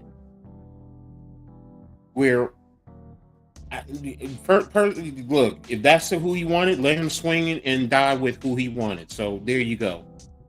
I mean, and that's really what it boils down to. We got a battle of veterans tomorrow morning. Carson Wentz versus Aaron Rodgers. Woohoo! Oh my God! So, but then again, Carson Wentz look good.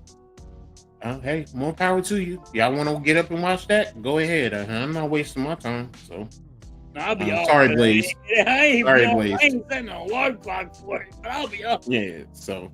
I mean, I'll probably be up, but I'm not going to turn on my TV at 9 a.m. to watch that game. I'm just not. It's just not for me. So, and I do like the Steelers, but I don't like Aaron Rodgers. So that's even more of the reasons why I'm not going to watch the game. So, but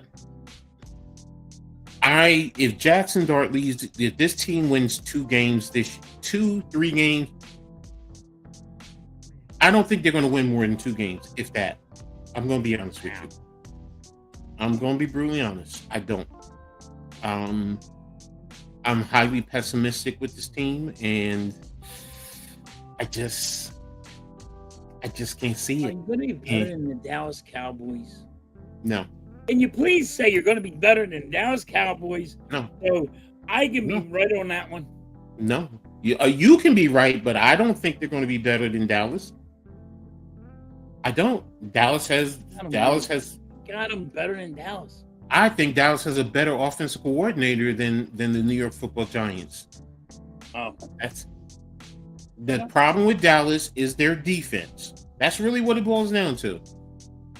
Yep. Offensively, they're better. So there you have it. So the Giants are going to have to. They have a lot to prove to me. So, do I want my team to win? Yes. Please don't think I'm rooting for them to lose. No, I'm not. I right now I want Jackson Dart to lead this team and have them go undefeated and lead them to the Super Bowl. And then I'll backtrack on Dable, and you know what? I'll eat all my words. I won't kiss his ass. Don't ever ask me to do that. I still don't believe in him. But other than that, nah. But I just don't see it with this team. I don't. And it starts more. It's not even about Jackson Dart. It's more about the head coach. I do not trust this head coach. I do not believe in him. The coaching staff is an atrocity. You got Brian Dable. Since Wink Martindale has been throwing people under the bus. No, even before that. He blaming Daniel Jones. Always blaming everyone else. Yeah. The strongest evaluation is self-evaluation. Thank you, Coach. I really think the GM and the coach of the Giants really should have been fired when they did that all-season video, going through and getting rid of Saquon Barkley for nothing and not getting nothing for him.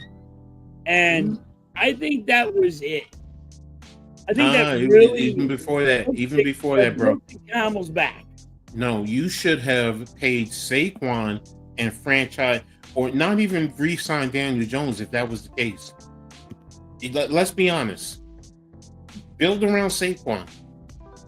See, the issue is this organization for the past 10 plus years, number one, has had a hard time building an offensive line. I can't understand. But when other teams in the league are doing well and evaluating the talent in the offensive line to bring them in and then to coach them up, I'm like, why is this franchise having a hard time doing it? But now this staff, and they were labeled, oh, these geniuses coming over from Buffalo and this and that, and That's what I've been saying. So I'm just, halftime is legendary. Okay, there you go. So, these guys are buffoons. I definitely thought you guys could have read what was that Hard Knocks thing that they did when they with Saquon Barkley? They were getting rid of people. I think that's what you guys should have when that owner went there and said, "Hey, I'm gonna have heart competitions if we do this," and he goes to Philly, and this goes this way. I put them on a hot seat then. And that's even more the reason why you have a certain level of incompetence. I don't want to say incompetency, but buffoonery. Yes, at the ownership level. You don't want to make certain changes because of what has happened in the past. Nah, screw that, man. Make the change, man. Get some kahunas. Make the change. Do what everyone else is seeing across the spectrum. Now, I've been saying this for 2.5, almost 3 years, that Dable is not the head coach. And I've had people tell me that I don't know football. I don't know today's football. Let me rephrase it. Let me be accurate. I don't know today's football. No, I understand today's football. It's just that a lot of it is just straight ass. I'm sorry, it is. But how you run your team, and New York Giants fans, let's be brutally honest, okay? Flying planes over the stadium is not going to exact change. It's really not. You're just wasting your money and putting your money in the airplane company. You want to exact change? Don't go to the game. Don't turn the TV on and watch the games. Don't buy merchandise. Hit them where it hurts the most, in their pockets. You hurt an owner's pockets more than anything, you will get your change faster than you realize. But no, because of the PP, whatever, the PCLs. I'm sorry? Eagles fans done it for years. Yes. We had blackouts. They called it blackouts, Coach. Where they wouldn't put it on TV because nobody would come to the game. Games, exactly. Don't, but because you're so invested in your team and you love your team so much and you have to watch. So you have to throw your money away. Okay, so you go to a store, and if a store is raising prices, do you still spend money on certain items that you have to have, or you just say, I'm gonna go find another way to get what I need, and I'm not gonna spend another dime at this store? No, they give it's like they say, businesses about it. They treat this as a business. You have to be the consumer. Don't spend your money. Don't waste your time. There's nothing more valuable than money. Than time. Money is not more important because you can't get your time back. You can make money back. Don't waste either. Don't waste your time. Don't waste your money. I'm a content creator, so I can watch rewinds, replays, and get the information so I can create content. But I don't have to. If you go look at my page now, I don't do any Giants content. I'm not wasting my time. I'm not. I'll speak about them a little bit on Heart of the City with my bro NYG. That's pretty much it. I'm not wasting my time and my energy talking about the New York Football Giants until they go ahead and do what I think they need to do, and that's change. Haven't really. I think I only watched the Dallas game. That's it. Last week I was sick. I didn't watch the Washington game. I watched a little bit of the Dallas game, and that was it. And I might watch a little bit this weekend just because Jackson Dart is starting, so I want to see a little bit. Yeah, I do, but I'm probably not gonna watch the whole game. Got other things I can do.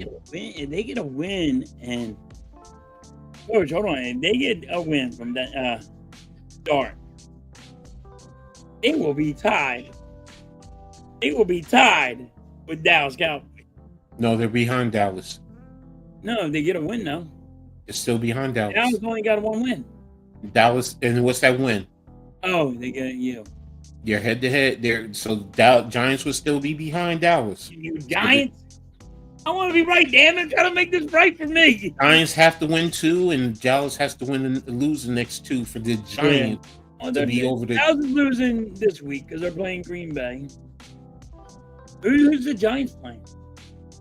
The Giants are we're the Chargers. We're hosting the Chargers. Oh. Now the best opportunity is next week. Not gonna be a rough game. Now next week they go down to New Orleans to play the Saints, and after that it's you guys, Denver, then you guys. Oh, you man. The Giants have the way around. Giants have the number one toughest schedule in the NFL.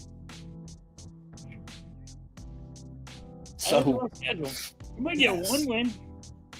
That's the same. Maybe. That's a maybe anymore. Exactly. But then again, I thought you guys should have got rid of your GM and your coach last year. Mm-hmm. I mean, like, after the Eagles won the Super Bowl, I would have fired the coach and the manager said, yo, we need to come to my office now. It should have been swept a long time ago. But hey, that's me.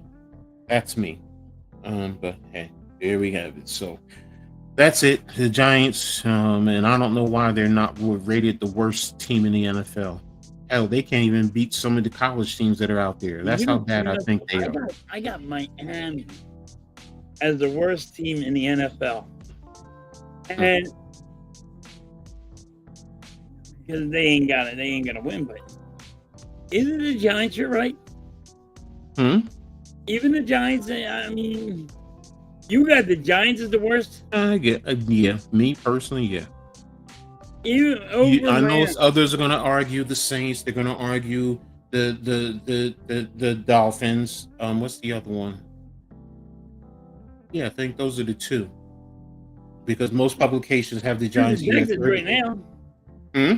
Houston Texans right now. Yeah, but the Texans are still better than the Giants. Yeah. They have a better head coach. They have a better quarterback. I don't care if Jackson Dart is they got a better team. Yeah, I don't know why the Houston Texans are that bad, but this is the situation. So, but again, that's me. That's my pessimism with the Giants. So, Giants are the worst I have ever. Okay, hey. I got my own, but then again, I expected more from the Giants. But you got a point there, Coach. Mm-hmm. So, but I want to thank everyone for tapping in. So, before we get out of here, you got anything else you want to add on? No, I'm good. You got the Phillies today, right? What time is that game? The Phillies at 6:00, and I do have something. Go ahead. There's some person out there that's saying Schwarber is the new Babe Ruth of baseball. This shit, please. Don't bring a legend to Schwarber. If you want to say Ryan Howard, fine. But no, don't go by a legend and say he's the Babe Ruth of the Phillies. Schwarber's is great. Because he's not going to give you the same home runs and the same RBIs next year. And he can't tie friggin' Babe Ruth cleats. I've seen this guy on there on YouTube, and he's adamant about it. It's like, You need to take a chill pill. Just need to take a chill pill. I mean, like, you can't go, here's a legend, and we're just going to piss on this legend, then put Kyle Schwarber up there, because you want to just throw a name up there to make it better than it is. It's not. Don't use a legend like that. It's crazy. I'm done my rant. Yeah, I had a little rant there. Coach, do you know what I mean? No, I got you. How do you feel about that, Coach, when somebody says that? I understand their logic, but I'm with you. It's like, you're really pushing the envelope on certain players when you make statements like that, because of their careers and their legacy in the sport. And, first of all, Babe Ruth, how many championships has he had? How many championships has Schwarber won? Yeah. How many batting titles, home run titles? I mean, if you're going to say that he's at that, not won them. If you're going to say he's at that level, then you need consistency to prove you're there. Forget the off-field antics with Babe Ruth. What did he do on the field, and how did he change the game? The level of fear that he created in the opposition. And then think about this: how many times did he call his hit and do it? Yeah. Has this dude ever done that? No. Then Schwarber point to the stand, say, "Here it is. I'm putting that bitch out there." But no, we're gonna call him the next freaking Babe Ruth. Now, where I don't see where they're saying he's the next Babe Ruth. Okay, I will say this: I will have 58 home runs. Ryan Howard has more home runs. I will say this, and I'm not even willing to put him in that stratosphere just as yet. But you can make an argument for Aaron Judge. No, you honestly can, but I'm not going to. No, he's not. But you have a point, though, Coach. Yes, I know. That's my point. He at least has an MVP and a home run. Aaron Judge is the guy. Well, because Aaron Judge had to put the ball anywhere he fucking wants. But he's also has home run and MVPs and batting titles. So he has the stats behind it. The only thing he doesn't have is the championships. And I'm not saying Aaron Judge is Babe Ruth. I'm not either. No, I'm not.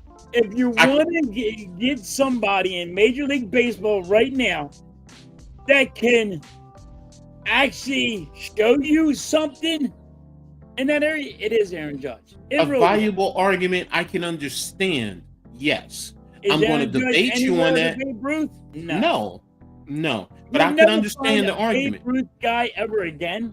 If Aaron Judge walks up tomorrow and points to the goddamn stands 3 fucking times, all right, let's talk about it. But also think about this too, because we're talking about exit velocity and all this and that. Babe Ruth was hitting in bigger stadiums back then. Yes. Think about 450 feet. Yeah, like Aaron Judge is hitting that now, and Babe Ruth was doing that on a regular. Hold on, what was Babe Ruth doing, though, Coach? Drinking whiskey before the game, drinking whiskey after the game, eating steak, getting fat, and not exercising and staying in shape. Just smoking cigarettes in the bleachers, a shake and shake, and freaking trying to be healthy. No, exactly. So it's, mind you, it's a different game to pitch.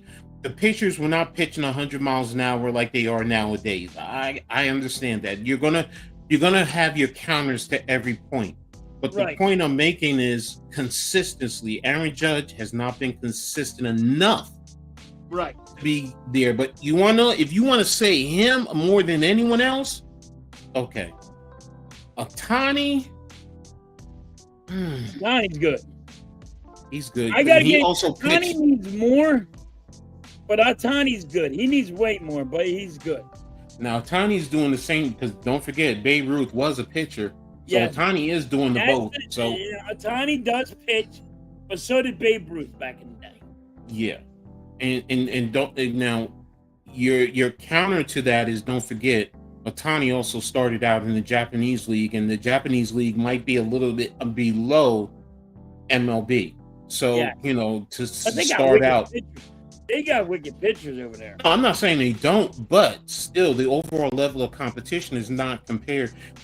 You might want to make the argument that MLB back then is probably equal to the Japanese league now. Maybe. I mean, I could understand that, but right now, Otani is ascending there. He is. He and Judge are probably the two that I could say when their careers are done, I want to see how you would classify them. Are they in that level? But there's very few that you can honestly say that have played baseball since Babe Ruth that you would say are on his level. There's a few. I'm going to be honest. The one that I love, who I wish injuries didn't derail his baseball career. I think he probably could have been the greatest, and that's Ken Griffey Jr. Ken Griffey Jr. to me was on that climb, but his injuries took him away. I mean, he could do any and everything, whether it's play the outfield, come down and hit field, run the bases. He could do a whole lot more than Babe Ruth. The only thing he didn't do was pitch. So and his swing, Ken Griffey Jr. If you're a true baseball, go watch his swing, man. It's just Ken Griffey Jr. was one of my favorites. And you know who another favorite of mine was? Bo Jackson. Oh yeah, Bo. Now listen, tell me this guy ain't athletic. He ran up on a wall. He ran back down the fucking wall. Yeah. Yo, he took that freaking ball, snatched it out of the air, and he freaking No, he still has to run back down the wall. Nah, bro. Here's the one. Nobody can do that shit. Nah. When I see Bo Jackson take, you want him to hit the damn ball, he can crush it. If he didn't play football, I think he probably is one who probably could have pushed it. Because football injury hurt his. I think if he didn't do both, I think he would have been better just staying in baseball. Yeah. And got away from football. Yes, I agree. Look, for me with Bo Jackson, his name would have been a lot huger if he stayed in baseball. Look, Bo Jackson, the day I saw him break that baseball bat on his knee and just keep on walking like it was nothing. Yep. Oh no, that I'm not gonna say I'm afraid. People are like, that was trash. That's one dude who I would have been like, yo, yeah, I'm a wince a little bit when I'm going to hit him, but I know I would feel it after the game. I know I'm going to, if I'm gonna swing at him, I know I'm gonna get fucked up. No, I'm saying playing football. I'm like coming in for a tackle. I'm gonna be like, but I'm gonna do something I'm gonna regret. I know this. Yeah, so you were like, well, that bat was cracked. Even if that bat was cracked, have you ever put your leg over a bat, a wooden baseball bat? It's solid. I don't care if it's cracked or not. It's still going to hurt. I tried it after seeing him. And I was like, I was like, no, hell no. He didn't flinch. Yeah. So it's again, but getting back to the Babe Ruth point, there's very few who could have touched what he did in terms of baseball, and look, I know there's a lot of brothers who are going out there like, but he wasn't going up against black players back then. Fair argument. Again, that's fair. I'm sorry, some of y'all may hate me for saying that. Why are you? No, he didn't play against all the best. That I do agree with, because back then the racism separated. So how can when you have guys like Ken Griffey, Bo Jackson, Barry Bonds, these guys playing against all races, Japanese, Latino, black, white, it doesn't matter, Asian. So the diversity in the sport is different than back then. So that's why, again, the arguments can be made, because you will have, I'm not saying Babe Ruth is, the prototypical baseball player. No, because, these are things that you could say take away from his legacy, because he didn't play all the best competition. Yes, he didn't play all the best competition. There's some players that were in the Negro League that, You know, they just now are starting to include their stats into the Baseball Hall of Fame. Think about Right. that. You know, so and they didn't play against white players, so there's always going to be a little asterisk per se against their name. So Right. but at the end of Otani, at the end of Aaron Judge, I want to see. Mickey Mantle was definitely one of the best. Yes, Yes, the Eminem boys were back in the day were really Maris and good. Mantle. Even Yeah. the Mickey Mantle, the Eminem Mm-hmm. boys, they Mm-hmm. were phenomenal. That was a Mm-hmm. phenomenal duo. Yes, it was. Those two guys was fuck around and find out. You can go against one. You can pitch around against one, but then you mean Mhm. you got to pitch against the other one, and you Exactly. getting lit up. Exactly. So, I mean, that's the beauty of baseball, though. So, when you go through the history and you think about it, and you can make arguments for and against so many different players. Right. So, and I love it and I do appreciate it. So, but I love um, baseball. I know you do. You love it more than me, though. I I love will it. admit. I just love baseball. I mean, like, listen, I love my sports. That's what Miss Halftime was like. You got to do this because you talk all day long with baseball freaking sports. Yeah, yeah, I was just aggravated when somebody's puts out a legend like that and like pisses on them. That's yeah. And what see it that is. it's how presentation is key to everything, and how you preface your statements can result in people coming at you, or what, I may not fully agree with you, but I can respect it. So, and I'm like that. Look, there's gonna be things. Look, I know there's Giants fans are gonna come at me because I actually call Brian Dable. I don't call him Dable. I call him the bum, or I call him a little fat Napoleon. Because that's what he is to me. He just needs the blue suit and the Yeah, hand in but the you have a good argument. You have a good argument when you say it. But when you ask somebody about how can you say here's a legend, and then here's a player, and you're like, well, he has better stats than him. That's what you're going on. stats. Okay. What about the home runs that Babe Ruth put in the air? Whoever never could hit. I just want to say this: does he have one of these? At least one of these? Does he No. have one of these? If Whoever he don't can't have see, that, you Babe then Ruth well, does. Whoever don't have one of them. Mike Schmidt is a legend. Now, Mike Schmidt was good. He was Mike good with the Schmidt Phillies. He's a legend. You might But as well guess say what? he is. Even now listen, Dave. Mike Schmidt is small ball. And he hates saying small ball. He likes saying fucking baseball. How come people don't bunt? How come they're not just, getting on base and putting a blooper in the outfield? Mike Schmidt was that guy. So was Pete Rose. My favorite player on the Phillies was Pete Rose. I love Ken Griffey Jr., don't get me wrong, because he was that dude was just awesome.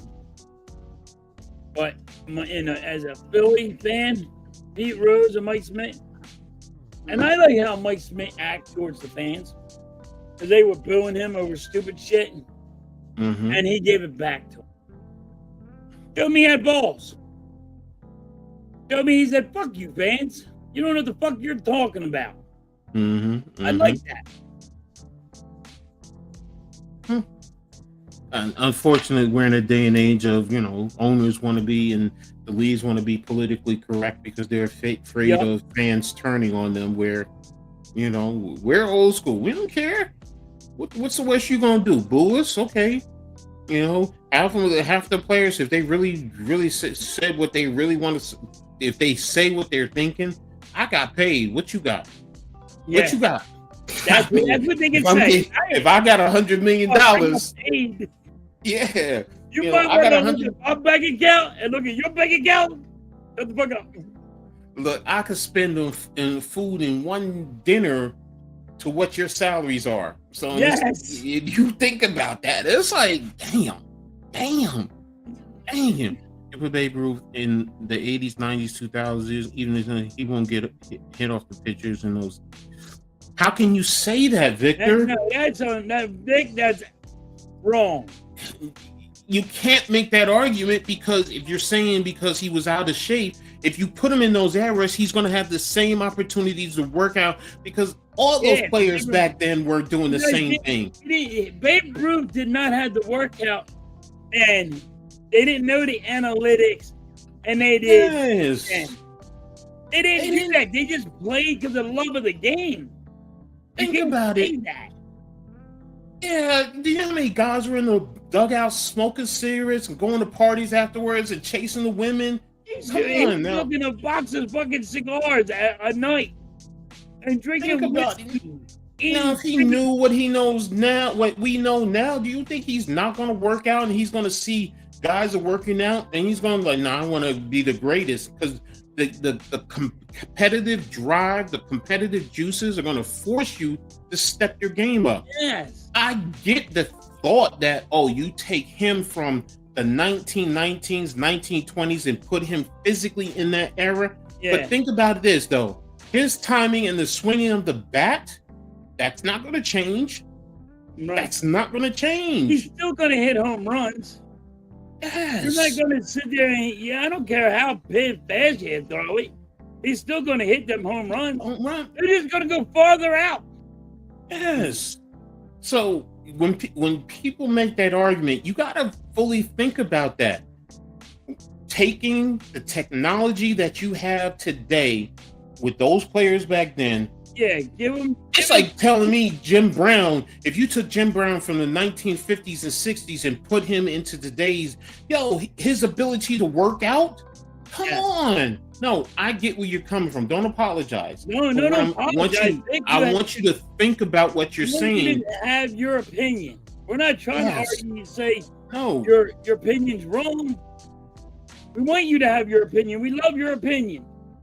Yes, but think about it completely, because you think Babe Ruth or any player from that era, you put them into today's era, they're going to have the same opportunities all these players are working. Because I say it all the time, man, if I had the opportunity that these kids now have today, playing football, working out all year round, come on. I was 285 in 1986 running a 4.7 40. No one was doing that back then. And I didn't know about working out as a 19-year-old kid coming into college for the first time. But now if you put me into today's day and age where kids are learning to work out from middle school all the way up, oh, bro. Yeah, if you had the technology you have now, and then when I was a kid. Yes. I mean, let's see if you can go electronic and go YouTube. Do you know how powerful YouTube would have been in the friggin' 80s and 90s? I mean, yes, okay, Google didn't exist, everybody.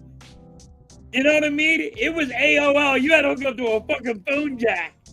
Bro, do you know, I talked to my mother and I told her, I said, Mom, if they had the technology when I first went to college, I'd have at least four undergraduates, 2 or 3 masters, and at least 1 PhD right now. I know that for a fact. I believe it. You know, because back then I had to go to the library and you have to pull out books. You have to go through, find the books, go through it, reading it, highlight, write your information down. If the book was there, if it was out, you'd have to wait until it was returned to get. Now, like you said, you have Google. You have your library on your computers, on your phone. Go to a library. Go to a fucking card. Look at the card. Go get in there and go find the damn book. Please, I'm like, yo. You gotta go look at a number on the book. You had to do so much. But the technology they have now, Babe Ruth and all these Cobb, if all these guys had the technology that we have now, oh my God, it'd be scary. That's why I'm saying it. It's like, think about that. Even if you want to talk football, if Reggie White had the technology he had now, you know how scary Reggie White and LT would be, Coach? Oh, You know how scary them two guys, those monsters, would be. And don't think about this. LT didn't really work out as much as he should have back then. Oh, he partied every He night. partied and just came in and just played half the times coming out from a party. You know, it's like seriously, man. Right after he got done a game, he'd go to friggin' his church and go to pray. Yep. Exactly. Yeah, church in it was in South Jersey too, wasn't it? South Jersey. So yeah, he owned a church there. So after he got done, he went right to his church and prayed. In his ministry. Minister. It's like, yo, seriously. The technology they had now, Reggie White would be huge, bigger than he already is. LT would be bigger than he is. Look, here's the truth. Like, there's times I worry about my granddaughter, but then I think about it, the way technology progresses, the way life progresses, her life is just going to be totally different than mine, but she's going to have great opportunities. And that's all you have to look at. You know, look, we just want to make things better for our kids and our kids' kids, and they should be doing the same. You should be doing the same for the future generations. And that's all it is. Look, embrace where you are right now. Appreciate it. I still love where I came from.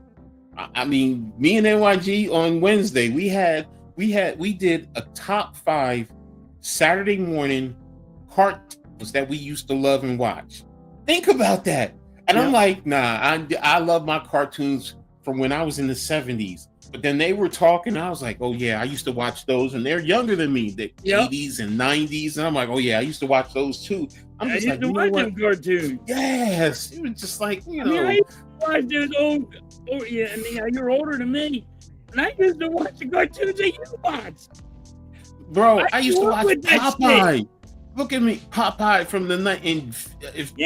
I was like, I was talking to my siblings. I'm like, oh damn. My sister was like, no, my brother. He was just like, oh, don't forget, I was Papa Smurf, so you know I love the Smurfs. I was like, damn it, I forgot about the Smurfs. You know, my sister was like, oh yeah, don't forget about Magilla Gorilla. Huh? I remember, like, everybody talks about everybody likes wrestling. Remember when wrestling had a goddamn cartoon? Hulk Hogan, the Junkyard Dog. Oh, hell, Mr. T had his own cartoon. Yes, exactly. So it's just like, you know, but the point I'm making is, you know what? We all have our eras. Embrace your area, enjoy it. Let everybody have theirs, and just keep on growing and expanding. Because that's how life is. Otherwise, you're going to be universally alone.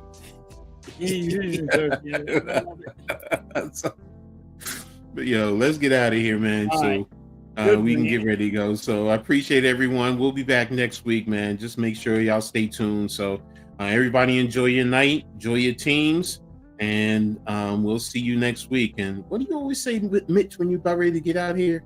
Oh, I'll catch you on the rebound. There you go.